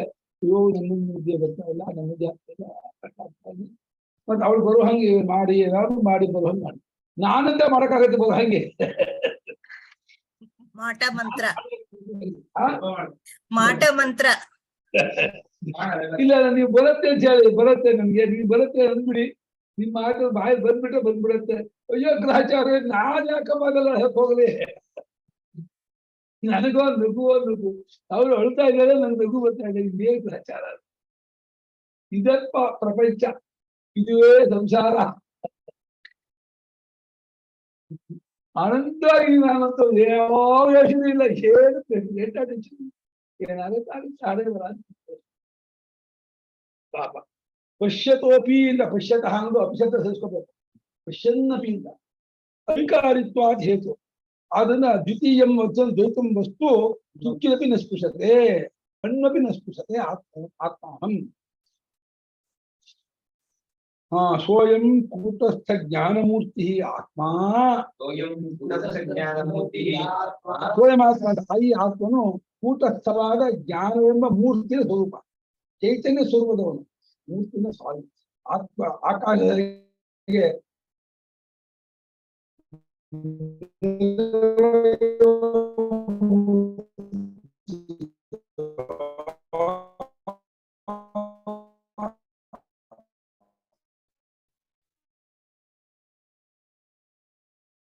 ಮೂರ್ತಿ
ಹೇಳ. ಓಕೆ, ಯಥಾಪ್ರಾಗಿ ಪರಿಚಯ ಮಾಡಿದ್ರು. ಪ್ರಾಜ್ಞೆ ಯಥಾ ತಥಾ ಏವ ಅಯಂ ಸ್ವಪ್ನಜಾಗರಿತ ಅಂತೇವ ಪಶ್ಯನ್ ಅಪಿ ಅವಿಕಾರಿತ್ವಾತ್ ದ್ವಿತೀಯಂ ನ ಏವ ಪಶ್ಯತಿ ಪರಿಚ್ಛೇದ. ಅಲ್ಲ, ಪ್ರಾಜ್ಞನಲ್ಲಿ ಸುಶುದ್ಧಿಯಲ್ಲಿದ್ದಾಗ ಹೇಗೆ ಆತ್ಮನು ನೋಡುವನಾಗಿದ್ರು ದ್ವೈತವನ್ನು ಮುಟ್ಕೊಂಡಿಲ್ವೋ, ಅದೇ ರೀತಿ ಎಚ್ಚರ ಕನಸುಗಳು ನೋಡ್ತಾ ಇದ್ದು ದ್ವೈತ ಮುಟ್ಕೊಂಡಿಲ್ಲ ಅಂತ ತಿಳ್ಕೊಳ್ಳಿಂದ ಇದ್ದಾರೆ. ಅವನ ಸ್ವಭಾವ ಮುಟ್ಕೊಳ್ತಾ ಇರೋದೇ ಅಂತ. ಸುಶುಪ್ತಿಯಲ್ಲಿ ಆತ್ಮ ನೋಡುವನಾಗೇ ಇರ್ತಾನೆ, ಚೈತನ್ಯ ಮೂರ್ತಿಯಾಗೇ ಇದ್ದು ಈ ದ್ವೈತದೊಡನೆ ಹೇಗೆ ಅವಿಕಾರಿಯಾಗಿದ್ದ ದ್ವೈತದೊಡನೆ ಸಂಬಂಧಪಟ್ಟಿರೋದು. ಅಂದ್ರೆ ಲೋಕದಲ್ಲಿ ಈ ಮಲಗಿದ್ದು ದ್ವೈತ ಪ್ರಪಂಚ ಹೇಳ್ತಪ್ಪ ಅಂತ ಅನ್ಕೊಂಡಿರ್ತಾರೆ, ಅದು ಅವ್ನು ಮುಟ್ಕೊಟ್ಟಿಲ್ಲ, ಯಾಕಂದ್ರೆ ವಿಕಾರ ಇಲ್ಲ. ಇದು ಒಂದು ಜಾಗೃತ ದೃಷ್ಟಿ, ಯಾರ್ದೋ ದ್ವೈತ ಪ್ರಪಂಚ ಎಲ್ಲ ಇರುತ್ತೆ ಮಲಗಿದ್ರು. ಆತ್ಮ ಮುಟ್ಕೊಂಡಿಲ್ಲ ಅಂದ್ರೆ ಆತ್ಮ ಅವಿಕಾರಿಯಾದ್ರೆ ಮುಟ್ಕೊಂಡಿಲ್ಲ ಅಂತ.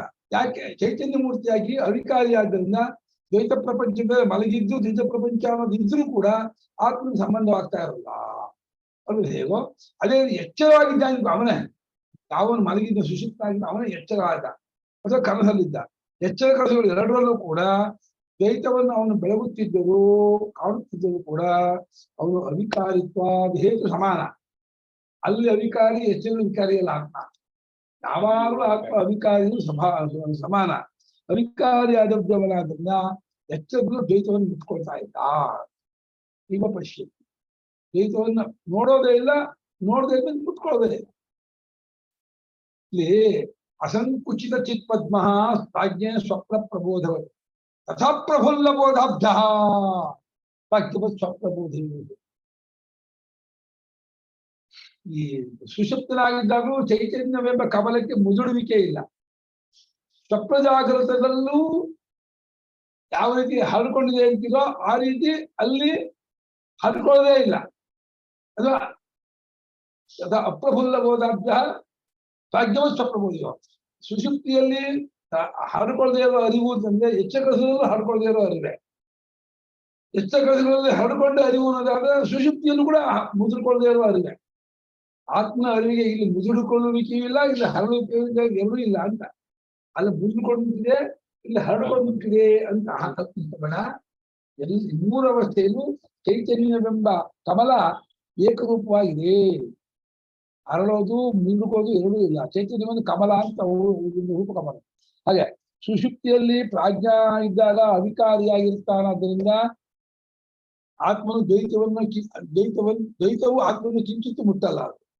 ಎಚ್ಚದಲ್ಲಿ ಮುಟ್ಟತ್ತೋ ಅವನು ಎಚ್ಚದಲ್ಲೂ ಆತ್ಮನು ಅಧಿಕಾರಿಯೇ ಆಗಿರುತ್ತಾರಾದ್ರಿಂದ ಅವನು ಅದೇ ರೀತಿ ಆತ್ಮನು ಚೈತನ್ಯವಾಗಿದ್ದು ಕೂಡ ದ್ವೈತವನ್ನ ಅವನು ನೋಡೋದೇ ಇಲ್ಲ. ಅದು ದ್ವಿತೀಯ ದೈವ ಪಶ್ಯತಿ. ಅಲ್ಲಿ ಮುಟ್ಟುಕೊಳ್ಳಲ್ಲ ಅಂದ್ರು, ಇಲ್ಲಿ ನೋಡೋದೇ ಇಲ್ಲ ಅಂದ್ರು. ಅಲ್ಲ, ಇಲ್ಲಿ ನೋಡೋದು ಅಂತಿದೆ, ನೋಡ್ತಾ ಇಲ್ಲ ಅಂದ್ರು. ಅಲ್ಲಿ ನೋಡೋದು ಇಲ್ಲ, ನೋಡ್ತಾ ಇದ್ದು ಮುಟ್ಟಿಕೊಳ್ಳಲ್ಲ ಅಂದ್ರು. ನೋಡೋದೇ ಇಲ್ಲ, ಅವ್ರು ನೋಡ್ತಾ ಇದ್ದು ಮುಟ್ಟಿಕೊಳ್ಳಲ್ಲ ಅಂದ್ರು. ಇಲ್ಲಿ ನೋಡ್ತಾ ಇದ್ದು ನೋಡ್ತಾನೇ ಇಲ್ಲ ಅಂದ್ರು. ಭಾಷೆ ಹೇಗಿದೆ ಅಂತ ವಾರ್ತಿಕಾರರ ಭಾಷೆ. ಇಲ್ಲಿ ನೋಡ್ತಾನೆ ಇಲ್ಲ ಅಂತಾರೆ, ಅಲ್ಲಿ ನೋಡ್ತಿದ್ದು ಅದು ನೋಡ್ತಾ ಇದ್ದು ಮುಟ್ಟಿಕೊಳ್ಳಲ್ಲ ಅಂದ್ರು. ಅದು ನೋಡ್ತಾ ಇರ್ತಾರಂತ. ಯಾಕೆ? ಚೈತನ್ಯ ಮೂರ್ತಿ. ಇಲ್ಲಿ ನೋಡ್ತಾ ಇಲ್ಲ ಅಂದ್ರೆ ಇಲ್ಲಿ ನೋಡ್ತಾ ಇಲ್ಲ, ಇಲ್ಲಿ ನೋಡ್ತಾ ಇಲ್ಲ, ಅದು ಇನ್ನೂ ಮುಟ್ಟಿಕೊಳ್ಳ. ಹೆಂಗ್ ಹೇಳ್ತಿದ್ದಾರೆ ಅಂದ್ರೆ ಕರೆಕ್ಟ್ ಆಗಿ ನಾವು ತಿಳ್ಕೊಂಡ್ರೆ ವಿರುದ್ಧ ತೋರಿಸ್ತಾ ಇದ್ದಾರೆ. ನಾವು ಎಚ್ಚರ ಏನು ನೋಡ್ತಿದ್ದೀವಿ ಅಂತ ಅನ್ಕೊಂಡಿದ್ದೀರಲ್ಲ, ಅದು ಅವಿದ್ಯೆ, ಇಚ್ಛಾ, ಜ್ಞಾನ. ವಿದ್ಯೆಯಲ್ಲಿ ಏನು ಅರಿವಲ್ಲ, ಅರಿಯೋದಿಲ್ಲ, ಅರಿವಾಗಲ್ಲ ಅಂತೀವಲ್ಲ, ಅದು ತಪ್ಪು ವಿದ್ಯೆ. ಅರಿಮಾತ ಇರುತ್ತೆ, ಸಾಲಿಡ್ ಅರಿವು ವಿದ್ಯೆ. ವಿದ್ಯೆಯಲ್ಲಿ ಸಾಲಿಡ್ ಅರಿವು, ಆದ್ದರಿಂದ ವಿಕಾರವಿಲ್ಲ. ಎಚ್ಚರದಲ್ಲಿ ನೋಡೋದೇ ಇಲ್ಲ, ಅದು ಅಡ್ಬಲ್ಲ. ಪಶ್ಯನ್ನಪಿ, ನೋಡ್ತಿದ್ರು ಕೂಡ ನೈವ ಪಶ್ಯತಿ. ಮನಸ್ಸಿ ನೋಡ್ತಾ ಇರಲ್ಲ ಆತ್ಮ. ಏವಂ ಜ್ಞಾನವತೋ ನಾಸ್ತಿ ಅಮಾಹಂ ಮತಿ ಸಂಶ್ರಯಃ ಹಸ್ತಪ್ರದೀಪಹಸ್ತಶ್ಚ ಅಂಧಕಾರ ಇವಾಗ್ರತಃ.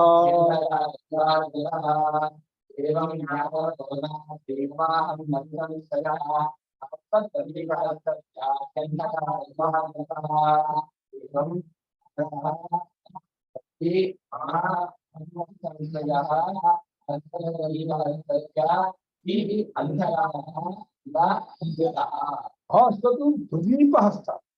ಪರಪರ ಹೊಳೆಯುತ್ತಿರುವ ದೊಡ್ಡ ದೀಪವನ್ನ ಕೈಲಿಟ್ಕೊಂಡಿದ್ದಾರೆ. ಪ್ರದೀಪ ಹಸ್ತೆ ಯಶಃ ಪ್ರದೀಪ ಹಸ್ತ. ಭಾಸ್ವಾಂಶ ಆಸು ಪ್ರದೀಪಶ್ಚ ಭಾಸ್ವ ಪ್ರದೀಪ. ಭಾಸ್ವ ಪ್ರದೀಪ ಹಸ್ತೆ ಯಶಃ ಭಾಸ್ವ ಪ್ರದೀಪ ಹಸ್ತ ತಸ್ಯ. ದೊಡ್ಡ ದೀಪ, ಹೆರೋಜಿನ್ ದೀಪ ಇಟ್ಕೊಂಡು ಅವನು ಕೈ ಹಿಡ್ಕೊಂಡು ಕತ್ತಲೆ ಎಲ್ಲಿದೆ ಅಂತ ಗುಹೆಯಲ್ಲಿ ಹೊಡ್ಕೊಂಡು ಹೋಗ್ತಾ ಇದ್ದಾನೆ. ಎಷ್ಟು ಕತ್ತಲೆ ಸಿಗುತ್ತೆ ಅವನಿಗೆ. ಅದೇ ರೀತಿ ಏವಂ ಜ್ಞಾನವತಃ, ಈ ರೀತಿ ನನಗೆ ದ್ವೈತ ಸಂಬಂಧವಿಲ್ಲ, ನನ್ನಲ್ಲಿ ವಿಕಾರವಿಲ್ಲ, ನಾನು ಚಿನ್ಮಾತ್ರ ಸ್ವರೂಪನು ಅಂತ ಹೇಳಿ ಈ ರೀತಿ ಜ್ಞಾನ ಉಟ್ಕೊಂಡವನಿಗೆ, ಜ್ಞಾನವನ್ನು ಹೊಂದಿರ್ತಕ್ಕವನಿಗೆ ಮಮಮತಿಯೂ ಇಲ್ಲ, ಅಹಮ್ಮತಿಯೂ ಇಲ್ಲ. ಮಮಾಹಂ ಮತಿ ಸಂಶಯ ನಾಸ್ತಿ ಅಂದ್ರು. ಮಮಮತಿಗೆ ಆಶ್ರಯವಾಗಿರ್ತಕ್ಕಂತಹ ಚಿತ್ತ ಬಾಧಿತವಾಗಿದೆ. ಅಹಮ್ಮತಿಗೂ ಕಾರಣವಾದ ಚಿತ್ತವು ಬಾಧಿತವಾಗಿದೆ. ಜ್ಞಾನದಿಂದ ಅದು ತೋರಿಕೆ, ಸುಳ್ಳು, ಇವಾಗಿಲ್ಲ ಅಂತ ಗೊತ್ತಾಯ್ತು. ದೊಡ್ಡ ದೀಪ ಕೈ ಹಿಡ್ಕೊಂಡವನಿಗೆ ಕತ್ತಲೆ ಹೇಗೆ ತೋರುವುದಿಲ್ವೋ, ಈ ಆತ್ಮಜ್ಞಾನವನ್ನ ಪಡ್ಕೊಂಡವನಿಗೆ ಅಜ್ಞಾನ ಇರೋದಿಲ್ಲ. ಅಜ್ಞಾನ ಹಿಡಿಯಾದ್ಮೇಲೆ ಮಮಮತಿಯೂ ಇಲ್ಲ, ಅಹಮ್ಮತಿಯೂ ಇಲ್ಲ. ಮಮಮತಿ ಅಹಮ್ಮತಿ ಅವರು ಮಿಥ್ಯಾಜ್ಞಾನ. ಅಜ್ಞಾನ ಕಟ್ಕೊಂಡ್ರೆ ಮಿಥ್ಯಾಜ್ಞಾನ ಆಗಿರುತ್ತೆ. ಜ್ಞಾನದಿಂದ ಮಿಥ್ಯಾಜ್ಞಾನ ಹೋಗುತ್ತೋ, ಜ್ಞಾನದಿಂದ ಅಜ್ಞಾನ ಹೋಗುತ್ತೋ? ಅಜ್ಞಾನ ಹೋಗ್ಬಿಟ್ರೆ ಮಿಥ್ಯಾಜ್ಞಾನ ಹೋಗುತ್ತೆ. ಆಮೇಲೆ ಮಿಥ್ಯಾಜ್ಞಾನ ಹೋದ್ಮೇಲೆ ನಾನು ನಮ್ದು ಎರಡೂ ಇಲ್ಲ. ವಿಜ್ಞಾನ ಹಿಂಗಿರುತ್ತೆ. ಜ್ಞಾನ ಇದ್ರೆ ಅಜ್ಞಾನ ಇದ್ಬಿಟ್ರೆ ಜ್ಞಾನವೇ ಅಲ್ಲ ಅದು. ಬೆಳಕು ಬಂದ್ಮೇಲೂ ಕತ್ಲೆ ಇದ್ರೆ ಬೆಳಕಾಗೋ ಅಲ್ಲ. ಜ್ಞಾನ ಬಂದ್ಮೇಲೂ ಅಜ್ಞಾನ ಇದ್ರೆ ಜ್ಞಾನ ಆಗತ್ತಾ? ಜ್ಞಾನ ಬಂದ್ಮೇಲೆ ಅಜ್ಞಾನ ಇಲ್ಲ ಅಂದ್ರೆ ಮಿಥ್ಯಾಜ್ಞಾನ ಇಲ್ಲ. ಮಿಥ್ಯಾಜ್ಞಾನವೂ ಇಲ್ಲ ಅಂದ್ರೆ ಮಮ ಮತ್ತೆ ಅಹಂ ಮತ್ತೆ ಎರಡೂ ಇಲ್ಲ. ಎರಡಕ್ಕೂ ಮಿಥ್ಯಾಜ್ಞಾನವೇ ಕಾರಣ ಅಂತೆ. ನಾನು ನನ್ನ ಜೀವನಕ್ಕೆ ವಿಜ್ಞಾನ ಕಾರಣ ಮಿಥ್ಯಾಜ್ಞಾನ ಆಗುತ್ತೆ.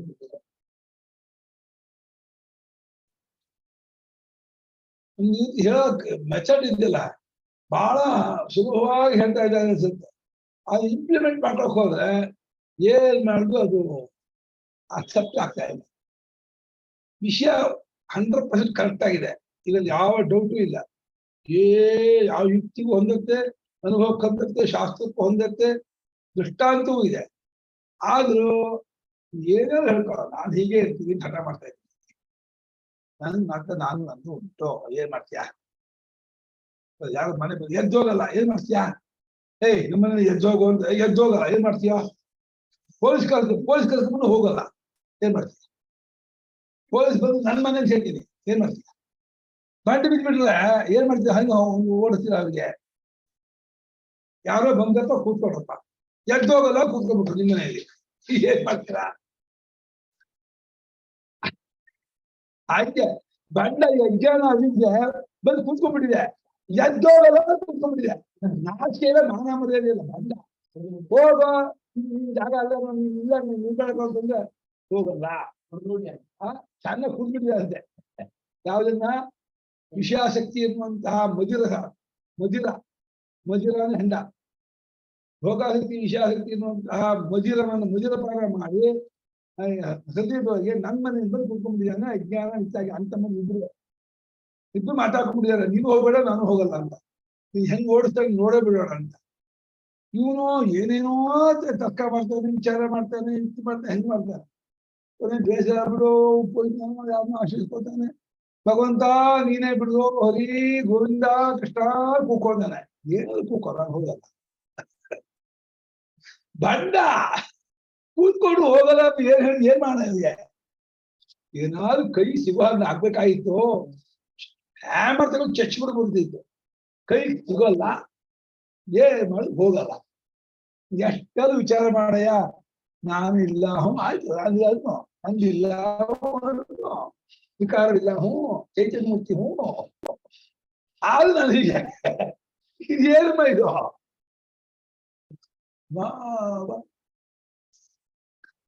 ಅದಕ್ಕೆ ಸುದೀವಿ ಕೊನೆ ಹೇಳ್ತಾರೆ, ಇದು ಅಲ್ಲ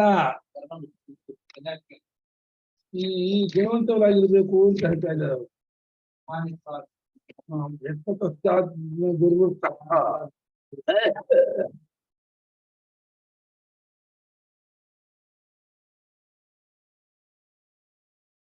70 ಶ್ಲೋಕ. ಇಮಂ ಗ್ರಂಥಮುಪಾದಿತ್ಸು ಅಮಾನುಪಾದಿ ಸಾಧನ ಯತ್ತ ತತ್ಯಾನ್ನ ದುರ್ವೃತ್ತ ಧರ್ಮಾನುಗೋ ಹಿ ಅಯ. ಮಾತಾಡ್ಬೇಕಾ? ಆಯ್ತಾ ಟೈಮು? ಆಪ್ರಬೋಧ ಯಥಾ ಸತ್ತ ದೃಷ್ಟಾಂತ ಆ ವಿಷಯಕ್ಕೆ ಅಂದ್ರೆ ಜ್ಞಾನವುಳ್ಳವರಿಗೆ ಮಮ ಪ್ರತ್ಯಯ ಅಹಂ ಪ್ರತ್ಯಯ ಇಲ್ಲ ಅನ್ನೋದು ದೃಷ್ಟಾಂತ. ಆಪ್ರಬೋಧ ಯಥಾ ಸಿದ್ಧಿ ವಸ್ತುನಃ ದೇವಮಸಿದ್ಧತ್ವಂ ಪ್ರತ್ಯಗಾತ್ಮನಃ.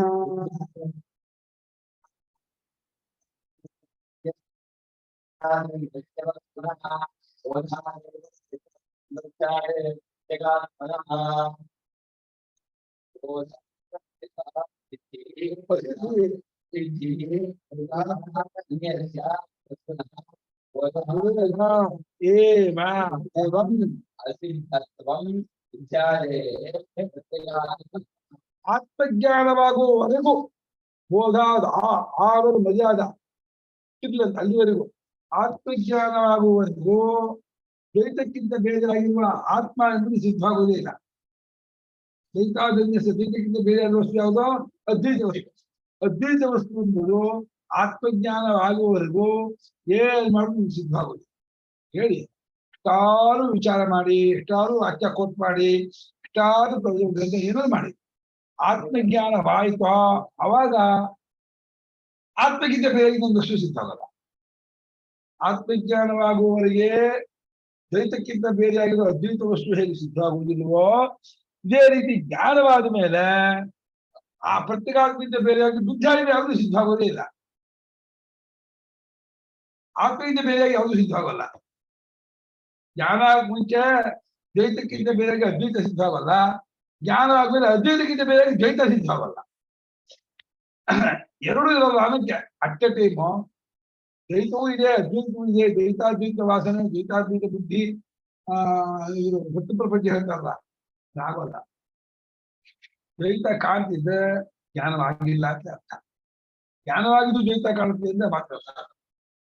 ಹಾಗೆ ಜ್ಞಾನವಾಗದೆ ಹೋದ್ರು ಅದ್ವೈತ ಇದೆ ಅಂತ ಸಾಧ್ಯವಿಲ್ಲ. ಜ್ಞಾನವಾಗದೆ ಹೋದ್ರೆ ದ್ವೈತಕ್ಕಿಂತ ಬೇರೆಯಾದ ಅದ್ವೈತ ವಸ್ತು ಅನ್ನೋದು ಯಥಾ ಅಸಿದ್ಧಿ ಹೇಗೆ ಸಿದ್ಧವಾಗುವುದಿಲ್ಲವೋ, ಜ್ಞಾನವಾದ ಮೇಲೂ ಜ್ಞಾನದಿಂದ ಇದೇ ರೀತಿ ಬುದ್ಧಿಯ ಮುಂತಾದ ಪದಾರ್ಥಗಳಿಗೆ, ಪ್ರತ್ಯೇಕಾತ್ಮದಿಂದ ಬೇರೆ ಬುದ್ಧಿಯ ಮುಂತಾದ ಪದಾರ್ಥಕ್ಕೆ ಎಂಟಿಟಿ ಇಲ್ಲ, ಅಸ್ತಿತ್ವ ಇಲ್ಲ, ಸಿದ್ಧಿ ಇಲ್ಲ, ಏನು ತೋರಿಸ. ಜ್ಞಾನ ಅನ್ನೊಂದು 2 ಅಕ್ಷರ ಬಂದ್ಬಿಟ್ರೆ ಸಾಕಮ್ಮ. ಆ 2 ಅಕ್ಷರ ಅಷ್ಟು ಬರುತ್ತೆ. ತತ್ವಜ್ಞಾನ ಅಂತ ಒಂದು ಆಗ್ಬಿಟ್ರೆ, ಪರಮಾರ್ಥ ಸ್ವರೂಪ ಪರಿಚಯವಾಯಿತು ಅಂತ ಆದ್ರೆ ಆಗುತ್ತಲೇ ಅಲ್ಲೇ ಕುತ್ಕೊಬಿಡ್ತಾರೆ. ಎಲ್ಲ ಇಂದ್ರಿಯಗಳು ಬಂದೇ ಬಿಡುತ್ತೆ. ನೋಡೋದು, ಕೇಳೋದು, ಹೇಳೋದು, ನೋಡು, ಇಷ್ಟೇನು ಅರ್ಥ ಇಲ್ಲ. ಎಷ್ಟು ಹೇಳಿದ್ರು ಇಷ್ಟೇ ಬರ್ತದೆ. ಹೇಳೋದ್ರಿಂದ ಆಗೋದಲ್ಲ ಕಂಡು ಎಲ್ಲ ಹೇಳೋದಿಲ್ಲ, ಬಿಡ್ಬೇಕು, ಎಲ್ಲ ನಿಲ್ಲಿಸ್ಬೇಕಂತ. ಎಲ್ಲಾ ವ್ಯಾಪಾರವನ್ನು ನಿಲ್ಲಿಸಿದ್ರೆ ತೋರ್ಕೋತಾರಂತೆ. ಏನಾದ್ರು ವ್ಯಾಪಾರ ಮಾಡಿದ್ರೆ ಸುಖ ಮಾವೂರಿಯತೆ ನಿತ್ಯ ಸುಲಭವಾಗಿ ಮುಚ್ಚೋಗ್ಬಿಡುತ್ತೆ. ದುಃಖಂ ವಿವರಿಯತೆ ತೋರ್ಕೊಂಡು ಬಹಳ ಕಷ್ಟ. ಸುಖಂ ದುಃಖಂ ಎರಡು ಅದು ಅಡ್ಡರ್ಬೋದು. ಆತ್ಮತತ್ವ ತೋರ್ಕೊಳ್ಳೋದು ಭಾರಿ ಶ್ರಮ. ಮುಚ್ಚೋಗೋದು ಈಸಿಯಾಗಿ ಮುಚ್ಚೋಗುತ್ತೆ. ಅಷ್ಟಕ್ಕೆ ಭಾವೇ ಇಲ್ಲ. ಏನೋ ವಿಷಯ ಅದೇ ಸಾಕು, ಆತ್ಮತತ್ವ ಮುಚ್ಚಾಕೋಕೆ. ಸ ಏಷಃ ವಿದ್ವಾನ್ ಜ್ಞಾನೋಪಾದಾನ ಶೂನ್ಯಂ ಆತ್ಮಾನಂ ಆತ್ಮನಿ ಪಶ್ಯನ್. ಆತ್ಮಸ್ವರೂಪವನ್ನು ಕಂಡುಕೊಂಡ ಜ್ಞಾನಿ ಅದು ಹಾನ ಶೂನ್ಯ, ಉಪಾದಾನ ಶೂನ್ಯ. ತಗೊಳಕ್ಕೂ ಏನೂ ಇಲ್ಲ, ಅಲ್ಲಿ ಬಿಡೋದಕ್ಕೂ ಏನೂ ಇಲ್ಲ. ತೆಗೆದುಕೊಳ್ಳೋದಕ್ಕೂ ಬಿಡೋದಕ್ಕೂ ಏನೂ ಇದೆ ಇರತಕ್ಕಂತಹ ಆತ್ಮನ್ನ ತನ್ನ ಸ್ವರೂಪದಲ್ಲಿ ತಾನೇ ಅಂಥವನೆಂಬುದಾಗಿ ಕಂಡುಕೊಳ್ಳುತ್ತಾ ಏನ್ ಮಾಡ್ತಾನೆ ಗೊತ್ತಾನೋ? ಸರ್ವಮೇವಾನುಜಾನಾತಿ ಸರ್ವಮೇವ ನಿಷೇಧತಿ. ಜಗತ್ಪದಾರ್ಥೋ ನಿತ್ಯಾಸ್ಯಾಂ ನಿಷೇಧೋ ತತ್ಸ್ವಭಾವತಃ.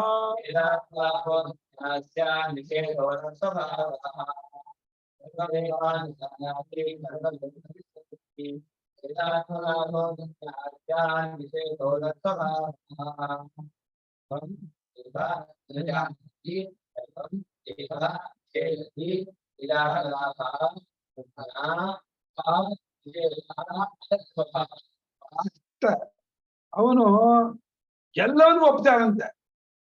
ಚಂಡಿ ಪಾರಾಯಣ ಅವ ಮಾಡ್ಲೆ, ರುದ್ರಹೋಮ ಅವ ಮಾಡ್ಲೆ, ಮದ್ವೆ ಮಾಡ್ಕೊಳ್ಳಿ, ಹಿಂಜಿ ಮಾಡ್ಕೊಳ್ಳಿ, ಏನ್ ಮಾಡ್ತೀನಿ ಅಂದ್ರೆ ಬೇಡ, ತಪ್ಪು ಅನ್ನಲ್ಲಂತೆ. ಏನ್ರಿ ಅದ್ವೈತ ಸ್ವರೂಪದಲ್ಲಿ ಇದೆಲ್ಲ ಹೆಂಗ್ ಹೊಂದತ್ತೆ? ಅದ್ವೈತ ಸ್ವಲ್ಪ ಪ್ರಶ್ನೆ ಮಾಡಬೇಡಿ. ಇದೆಲ್ಲ ಮಾಡ್ತಾ ಇದ್ದಾರೆ, ಪ್ರಪಂಚ ನಡೀಲಿ, ಆಗ್ಲಿ, ಎಲ್ಲವನ್ನೂ ಒಪ್ತಾರಂತೆ. ಯಾವ್ದನ್ನು ಅವನು ಅಲಗಲಿಲ್ಲಂತೆ, ಎಲ್ಲವನ್ನೂ ಒಪ್ತಾರೆ. ಎಲ್ಲಾದ್ರೂ ಆಬ್ಚಾರಿಕ ಮಾಡ್ತಾರೆ, ಮಾಡ್ಲಿ. ಆಬ್ಚಾರಿಕ ಮಾಡೋರು ಆಬ್ಚಾರಿಕ ಮಾಡ್ತಾರೆ, ಕಾಮ್ಯಕರ್ಮ ಮಾಡೋರು ಕಾಮ್ಯಕರ್ಮ ಮಾಡ್ತಾರೆ, ನಿತ್ಯಕರ್ಮ ಮಾಡೋರು ನಿತ್ಯಕರ್ಮ ಮಾಡ್ತಾರೆ. ಇನ್ನು ಲೌಕಿಕ ಮಾಡೋರು ಯಾರು ಏನ್ ಕರ್ಮ ಎಲ್ಲ ಮಾಡ್ತಿದ್ರು ಮಾಡ್ಕೊಂಡು ಇರ್ತಾರಂತೆ. ಯಾರು ಹಾಗೆ ಸರ್ವಮೇವನ ಒಂದು ಪರಮಾರ್ಥ ಉಂಟು ಅಂದ್ರೆ ಯಜ್ಞಾಗಾದಿಗಳು ಇಲ್ಲ, ಓಂಕಾರೋಪಾಸನೆ ಇಲ್ಲ, ಶಬ್ದವಾದಿಗಳು ಇಲ್ಲ, ವೇದಾಂತ ಪ್ರವಚನ ಇಲ್ಲ, ವಿಚಾರ ಯಾವುದೂ ಇಲ್ಲ. ಎಲ್ಲವನ್ನೂ ಅಲ್ಲಗಳಿದ್ದಾರೆ. ಅಲ್ಲಗಳೇ ಪಕ್ಷಕ್ಕೆ ಕೇಳಿದ್ರೆ ಎಲ್ಲವನ್ನೂ ಅಲ್ಲಗಳಿದ್ದಾರೆ. ಒಪ್ಪಿಗೆ ಪಕ್ಷಕ್ಕೆ ಕೇಳಿದ್ರೆ ಎಲ್ಲವನ್ನೂ ಒಪ್ಪಿಗೆ ಕೊಡ್ತಾರೆ. ಹೇಗೆ ಅಂದ್ರೆ ಭೇದಾತ್ಮ ಲಾಭ ಇದೆಯಲ್ಲ, ಅಂದ್ರೆ ಭೇದವಿರುವುದು ಅನ್ನೋದಿದೆಯಲ್ಲ, ಅದೇ ಒಪ್ಪಿಗೆ. ವ್ಯವಹಾರ ದೃಷ್ಟಿಯಿಂದ ದ್ವೈತವನ್ನು ಕಾಣೋದು ಅಂತ ಇಟ್ಕೊಂಡ್ಬಿಟ್ರೆ ಎಲ್ಲನೂ ಒಪ್ಕೊಳ್ತಾರೆ. ಆದ್ರೆ ಆ ಸ್ವಭಾವ ಆತ್ಮನಿಗಿಲ್ಲ ಅಂತಾದ್ರಿಂದ ಏನೇನು ತಪ್ಪು ಅಂತಾರೆ. ಅದು ಹಾಗಿನ ಆತ್ಮ ತಪ್ಪು, ಜ್ಯೋತಿ ಆತ್ಮ ತಪ್ಪು, ಚೈತನ್ಯ ತಪ್ಪು, ಆತ್ಮ ಅದ್ವಿತೀಯ ತಪ್ಪು, ದ್ವೈತನೂ ತಪ್ಪು, ಅದ್ವಿತೀಯನೂ ತಪ್ಪು. ಯಾಕೆ? ಎಲ್ಲ ಅಧ್ಯಾತ್ಮ ದೃಷ್ಟಿಯಿಂದ ಬರೋ ಶಬ್ದಗಳು. ಯಾವ ಶಬ್ದಕ್ಕೂ ಅವಕಾಶ ಇಲ್ಲ, ಯಾವ ಪ್ರತ್ಯೇಕ ಅವಕಾಶ ಇಲ್ಲ. ಇನ್ನು ಅಧ್ಯಾತ್ಮ ದೃಷ್ಟಿಯಿಂದ ಎಲ್ಲರೂ ಹೂ ಅಂತಾನೆ. ಅವಸ್ಥಾತ್ಮಕ ಓಕೆ, ಕಾರ್ಯಕಾರಣ ಓಕೆ, ದುರ್ದಿಶು ಓಕೆ, ಎಲ್ಲ ಏನ್ ಮಾಡುದು ಇದ್ರ ದೃಷ್ಟಿ ತತ್ವದೃಷ್ಟಿಯಿಂದ ಯಜ್ಞಾಗಾದಿಗಳು ಮಾಡಬಹುದಾ? ಇಲ್ಲ, ಮಾಡುವನಲ್ಲ. ಹೋಮ ಹವನ ಇಲ್ಲ, ವರ್ಣಾಶ್ರಮ ಇಲ್ಲ, ಏನ್ ಕೇಳಿ ಇಲ್ಲ ಅಂತಾನೆ. ಯಾವುದು ಹೊಂದಲ್ಲ ಆತ್ಮಸ್ವರೂಪಕ್ಕೆ ಅಂತಾನೆ. ಆತ್ಮಸ್ವರೂಪದ ಕಡೆಯಿಂದ ಯಾವುದಕ್ಕೂ ಒಪ್ಪಿಗೆ ಇಲ್ಲ. ಯಾಕೆ ಆತ್ಮ ಆದ ಸ್ವಭಾವವನಲ್ಲ. ವ್ಯವಹಾರ ದೃಷ್ಟಿಯಿಂದ ಎಲ್ಲಕ್ಕೂ ಓಕೆ ಅಂತ ಅನ್ನುತ್ತೆ. ಏನ್ ಮಾಡು ತಪ್ಪು ಅಂತ ಓಕೆ ಓಕೆ ಮಾಡ್ಕೊಳ್ಳಿ. ತತ್ವಜ್ಞಾನಿಗೆ ಯಾವ ಸ್ವಭಾವ ಇರುತ್ತೆ ಅಂದ್ರೆ ಸ್ವರ್ವಮೇವ ಅನುಜಾನಾತೀನಿ, ಎಲ್ಲರೂ ಒಪ್ಪಿಗೆ ಕೊಡ್ತಾನಂತೆ.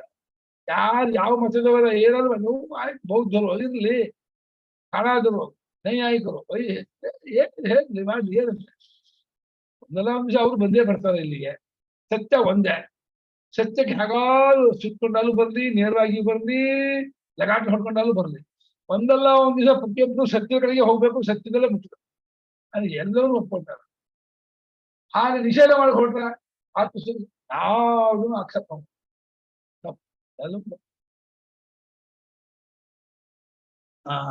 ಭೇದಗಳಿಗೆ ಆತ್ಮಲಾಭ ಕೊಡೋದೇ ಅನುಮತಿ.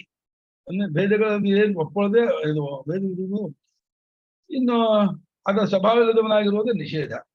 ಪರಮಾರ್ಥ ಅದ್ವಿತೀಯನಾಗಿದ್ದಾನೆ. ಸರ್ವಸ್ಯ ಉಕ್ತತ್ವಾತ್ ಸಂಹಾರಃ.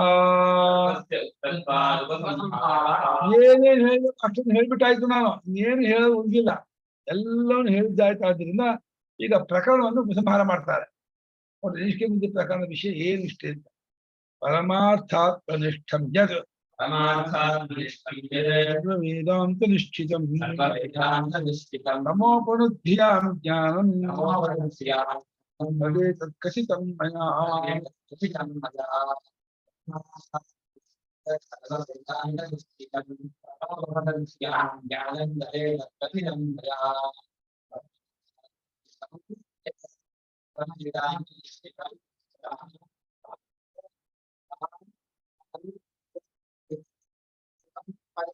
ಸರ್ವ ವೇದಾಂತ ನಿಶ್ಚಿತ, ಎಲ್ಲಾ ಉಪನಿಷತ್ತಿನ ನಿಶ್ಚಿತವಾದ ವಿಚಾರ ಆತ್ಮಿಕತ್ವ ಜ್ಞಾನ.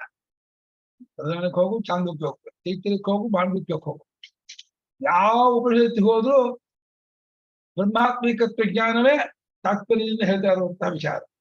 ಈ ಸರ್ವ ವೇದಾಂತದಲ್ಲೂ ನಿಶ್ಚಿತವಾದ ಮತ್ತು ಧಿಯಾಂ ತಮಃ ಅಪನತು, ಬುದ್ಧಿಯ ಅಜ್ಞಾನವನ್ನು ಕಳೆದು ಹಾಕುವಂಥದ್ದು ಆ ಜ್ಞಾನ. ಧಿಯಾಮನ ಬುದ್ಧಿಯ, ತಮಹನ ಅಜ್ಞಾನವನ್ನು ಕಳೆದು ಹಾಕುವಂಥದ್ದು ಮತ್ತು ಪರಮಾರ್ಥವಾದ ಆತ್ಮದಲ್ಲಿಯೇ ನೆಲೆ ನಿಂತುವಂಥದ್ದು. ಪರಮಾರ್ಥವಾದ ಸತ್ಯವಾಗಿರ್ತಕ್ಕಂಥ ಆತ್ಮಸ್ವರೂಪದಲ್ಲಿಯೇ ನೆಲೆ ನಿಂತದ್ದಾದ ಜ್ಞಾನ ಯಾವುದುಂಟೋ ಆ ಜ್ಞಾನವನ್ನು ನಾನು ಇದುವರೆಗಿನ ಗ್ರಂಥಭಾಗದಿಂದ ಹೇಳಿದ್ದೇನೆ, ತಿಳಿಸ್ಕೊಡ್ತೇನೆ. ತತ್ವ ವಿಚಾರವನ್ನೇ ಪರಿ ರೀತಿಯಿಂದ ಪ್ರಕಾರವಾಗಿ, ಅನೇಕ ಪ್ರಕಾರವಾಗಿ ಹೆಂಗೆಲ್ಲ ಹೇಳ್ಬೋದು ಅಷ್ಟು ತರ ಹೇಳಿದೀವಿ. ಇನ್ನೂ ನಂಗೆ ಗೊತ್ತಾಗಲಿಲ್ಲ ಅಂದ್ರೆ ಬೋಧೆ ಅನುಭವ ಸಂಶಯ ಮಾಡ್ತಾರೆ. ಅವ್ನು ಹೆಂಗಪ್ಪ ಅರಿವು ಮಾಡುದು. ಆ ಮಣ್ಣೆಂಟೆಗೆ ಮನುಷ್ಯರಿಗೆ ತಿಳ್ಕೊತಿದ್ದ. ಮಣ್ಣೆಂಟೆ ಕೂತ್ಕೊಂಡಿದೆ ನನ್ನ ಮುಂದೆ, ನನ್ ಮುಂದೆ ಮಣ್ಣು ಹೀಗೆ ಮನುಷ್ಯ ಕಾಲದಲ್ಲಿ ಕೂತ್ಕೊಂಡ್ಬಿಡ್ತಾರೆ. ಅದಕ್ಕೆ ಅಷ್ಟು ಹೇಳಿದ್ರೆ ನಮಗೆ ಜ್ಞಾನ ಆಗುತ್ತೆ ಅಂತಾರೆ. ಮನುಷ್ಯರಾಗಿದೆ ಜ್ಞಾನ ಆಗುತ್ತೆ ನನಗೆ, ಮನುಷ್ಯರಾಗಿದೆ ಜ್ಞಾನ ಆಗುತ್ತೆ ಅಂದ್ರೆ ಹಾಗೆ ನಾನು ಮನುಷ್ಯರಲ್ವಾ.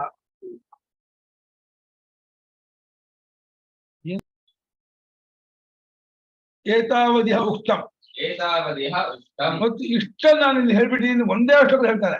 ಏನಪ್ಪಾ ನಾನು ಹೇಳಿದಿರೋದು ನಿಷ್ಕೃತಿ ಸಿದ್ಧಿಯಲ್ಲಿ ಅಂತ ಕೇಳಿದ್ರೆ, ನೇಹಾತ್ಮವಿನ್ ವದನ್ನೋಸ್ತೆ ಜ್ಞೋಸ್ತಿ ಕಶ್ಚನ ತ್ಯಜಾನಂ ಜಾನಾತಿ ಬ್ರಹ್ಮವಿದುತ್ತಮಃ.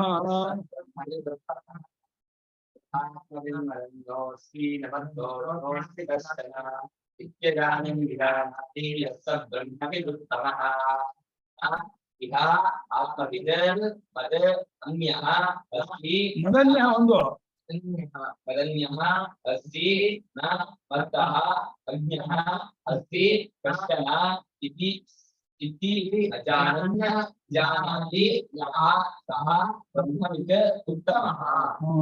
ಅಂದ್ರೆ ಈ ಪ್ರಪಂಚದಲ್ಲಿ ಮದನ್ಯಹನ ನನಗಿಂತ ಬೇರೆಯಾಗಿರುವ ಆತ್ಮಜ್ಞಾನಿ ಅಂತ ಯಾರು ಇಲ್ಲ. ಎಲ್ಲರೂ ನಾನೇ ಆಗಿದ್ದರಿಂದ ಆತ್ಮಜ್ಞಾನಿ ಅಂತ ನಾನೊಬ್ಬನೇ ಆತ್ಮಜ್ಞಾನಿ ಅರ್ಥ ಅಲ್ಲ. ಆತ್ಮಜ್ಞಾನಿ ಯಾರಿಗೂ ಅದು ನಾನೇ ಅಂತ. ಆತ್ಮಜ್ಞಾನಿ ಆಗಿರೋರು ನಾನೇ, ಅಜ್ಞಾನಿ ಆಗಿರೋರು ಅಜ್ಞಾನಿಗಳು ನಾನೇ. ಅಜ್ಞಾನಾದವನು ನನಗಿಂತ ಬೇರೆ ಯಾರೂ ಇಲ್ಲ, ಜ್ಞಾನಿಯಾದವರು ನನಗಿಂತ ಯಾರು ಬೇರೆ ಇಲ್ಲ. ನಾನು ನೀತಿ ಜ್ಞಾನಿ ಅಜ್ಞಾನಿ ಅಂತ ಹೇಳಿದ್ರೆ ಎರಡೂ ಹೌದು ಮೇಲೆ ಎರಡು ಹೆಂಗಾಗತ್ತೆ? ಯಾವುದು ಅಲ್ಲ ಅಂತ ಅರ್ಥ. ಯಾವ್ದು ಎರಡು ಆಗುತ್ತೋ ಅದು ಯಾವುದು ಆಗಲ್ಲ. ನಾನು ಅಜ್ಞನೂ ಹೌದು ಜ್ಞಾನಿಯೂ ಹೌದು ಅಂದ್ರೆ ಹಾಗಾದ್ರೆ ಜ್ಞಾನಿಯೂ ಅಲ್ಲ ಅಜ್ಞಾನಿಯೂ ಅಲ್ಲ ಅಂತ ಅದೇ ವಾಕ್ಯ ಹೇಳುತ್ತೆ. ಯಾಕಂದ್ರೆ ವಿರುದ್ಧವಾಗಿ ಎರಡಾಗಕ್ಕಾಗಲ್ವಲ್ಲ. ನಾನು ಎರಡಾಗಿದ್ದೀನಿ ಅಂದ್ರೆ ಎರಡು ಅಲ್ಲದವನು ಅಂತ ಅರ್ಥ. ಈ ರೀತಿಯ ಹೇಳುತ್ತಾ ಈ ರೀತಿಯಾಗಿ ಅಜಾನನ್ ವಿಜಾನತಿ, ಅರಿಯದೇ ತಿಳಿದಿರ್ತಾನಂತೆ. ಆತ್ಮರನ್ನು ಅರಿಯದೇ ತಿಳಿದಿರ್ತಾನೆ ಅಂದ್ರೆ ಈ ಗಡಿಗೆನ ಅರಿತು ಗಡಿಗೆ ತಿಳಿದೈತಂತ ಅಲ್ಲ, ಹಾಗೆ ಆತ್ಮನ ಅರಿತು ಆತ್ಮ ತಿಳಿದೆ ಅಂತ ತಿಳಿದಿರಲ್ಲ, ಆತ್ಮ ತಿಳಿದು ಬರೋದಲ್ಲ ತಿಳಿದಿರ್ತಾನೆ ಅಂತ. ಅರಿಯದೇ ತಿಳಿದಿರ್ತಾನೆ ಅಂದ್ರೆ ಇವಾಗ ಈಗ ಅರ್ಥೇನು ನಾನು ತಿಳ್ಕೊಳ್ತೀನಿ. ಇದು ಕನಕದ ಕೇಸಿಂಗು ಕನಕ ಬಾಕ್ಸು ಅಂತ ಅರ್ಥ ನಂಗೆ ಗೊತ್ತಾಯ್ತು ಅಂತ. ಅರಿವಿಗೆ ವಿಷಯ ಮಾಡ್ಕೊಂಡು ತಿಳಿಯೋದು ಬೇರೆ, ಅರಿವಿಗೆ ವಿಷಯ ಮಾಡ್ಕೊಳ್ಳೋದೇನೆ ತಿಳಿತಾನೆ. ಹಾಗೆ ಅರಿಯದೇ ತಿಳಿಯುತ್ತಾನೆ ಅಂದ್ರೆ ಆ ಅರಿವಿಗೆ ಆಬ್ಜೆಕ್ಟ್ ಆಗಿ ಮಾಡ್ಕೊಳ್ಳೋದೇ ವಿಷಯವಾಗಿ ಮಾಡ್ಕೊಳ್ಳೋದೇನೆ ತಿಳ್ಕೊಳ್ತಾನೆ. ಈ ತಿಳುವಳಿಕೆ ಇದೆಯಲ್ಲ ಅದು ಅವನಿಗೆ ಒಬ್ಬನಿಗೆ ಗೊತ್ತಾಗುತ್ತೆ. ಹೇಗೆ ಈ ತಿಳುವಳಿಕೆ ಲೋಕದಲ್ಲಿ ಯಾರಿಗೂ ಇಲ್ಲ. ಈಗ ತಿಳಿತಾನೆ ಅಂದ್ರೆ ಅರಿತೆ ತಿಳಿಬೇಕು, ಅರಿತೆ ತಿಳಿಬೇಕು ಅದು ಅರಿಯದೆ ತಿಳಿಯಕ್ ಆಗೋದೇ ಇಲ್ಲ. ನೀವು ಅರಿಯದೆ ತಿಳಿದಿದ್ದಾನೆ ನೋಡಿ ಪುಣ್ಯಾತ್ಮ ಈ ಜ್ಞಾನಿ. ಯಾಕೆ ಅರಿಯ ಸ್ವರೂಪ ಆದ್ರಿಂದ ಅರಿಬೇಕಾಗಿಲ್ಲ ಅಂತ ಆದ್ರಿಂದ ಅರಿಸ್ಕೊಳ್ಳೋದು ಅಲ್ವಲ್ಲ, ಅದ್ರಲ್ಲಿ ಅರಿಯೋದು ಬರಲ್ವಲ್ಲ ಕ್ರಿಯೆ.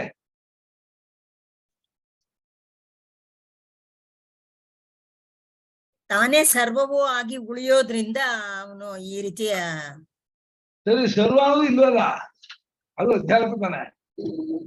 ಅಲ್ಲ ತೋರಿಕೆನಲ್ಲಿ ಕಂಡಾಗ್ಲೂನು ತೋರಿಕೆ ಒಪ್ಕೊಂಡು ಎಲ್ಲ ಇದೆ ತಿಳ್ಕೊಂಡು ಅಲ್ಲ ಅರ್ಥವರೆಲ್ಲವೂ ನಾನೇ, ಅರಿದೇ ಇದ್ದವರಲ್ಲೂ ನಾನೇ. ನೀ ನನ್ನನ್ನು ಅರಿತೀನೋ, ನಾನು ನನ್ನನ್ನು ಅರಿದೇನೆ ಅರಿತಿದ್ದೀನಿ ಇಂದ, ನನ್ನನ್ನು ಅರಿದೇ ಅರಿತಿದ್ದೀನಿ. ನಾನು ಅರಿಯಲ್ಪಟ್ಟವನಾಗಿ ಅರ್ಥವನಾಗಿಲ್ಲ, ಅರಿಯೇ ಸ್ವರೂಪ ಅಂತೇಳಿ ಅರಿತಿದ್ದೀನಿ. ಅರಿಸ್ಕೊಳ್ಳೋದು ಅಲ್ಲ, ಅರಿಯೋ ಬರೋದಲ್ಲ, ಅದು ಅರಿವು ವಿಷಯವಾಗುವುದಲ್ಲ ಅಂತ ಅರ್ತಿರ್ತಾರೆ. ಈ ರೀತಿ ಯಾರು ಅರ್ದಿರ್ತಾರೋ ಈ ಅವರೇ ಬ್ರಹ್ಮಜ್ಞಾನಿಗಳು ಉತ್ತಮ ಅಂತ ಸ್ಟೇಟ್ಮೆಂಟ್ ಕೊಡ್ತಾರೆ. ಸಹ ಏವಂಬಿತ ಸಹ ಜ್ಞಾನಿನ ಮಧ್ಯೆ ಉತ್ತಮ ಬ್ರಹ್ಮವಿದ ಅಂದ್ರೆ ಶಾಬ್ದಜ್ಞಾನ ಇರುವಂತಹ ಬ್ರಹ್ಮಜ್ಞಾನಿಗಳು ಇದ್ದಾರೆ. ವೇದಾಂತ ಪ್ರವಚನ ಮಾಡುವವರು, ವೇದಾಂತ ಕೋಟ್ ಮಾಡುವವರು, ವೇದಾಂತ ಬಗ್ಗೆ ಗ್ರಂಥ ಬರೆಯುವುದು, ಲೇಖನ ಬರೆಯುವುದು, ಪ್ರವಚನ ಮಾಡುವರು, ಅಂತ ಬ್ರಹ್ಮಜ್ಞಾನ ಬೇಕಾದ ಜನ ಇದ್ದಾರೆ. ಅನುಭವದಲ್ಲಿ ಕಂಡು ನೆಲೆ ನಿಂತು ಅದೇ ತನ್ನ ಪರಮಾರ್ಥ ಸ್ವರೂಪ ಅಂತ ತಿಳಿದಂತ ಜ್ಞಾನಿಗಳು ಅವನು ಬ್ರಹ್ಮಜ್ಞಾನಿಗಳಲ್ಲಿ ಶ್ರೇಷ್ಠ ಅಂದ್ರೆ ಅನುಭವ ಪರ್ಯಂತ ಕಂಡುಕೊಂಡರು ಅಂತ. ನಾಳೆ ಮುಂದೆ ಕೇಳ ಜ್ಞಾನಿ ವ್ಯವಹಾರ ಹೇಗಿರತ್ತೆ.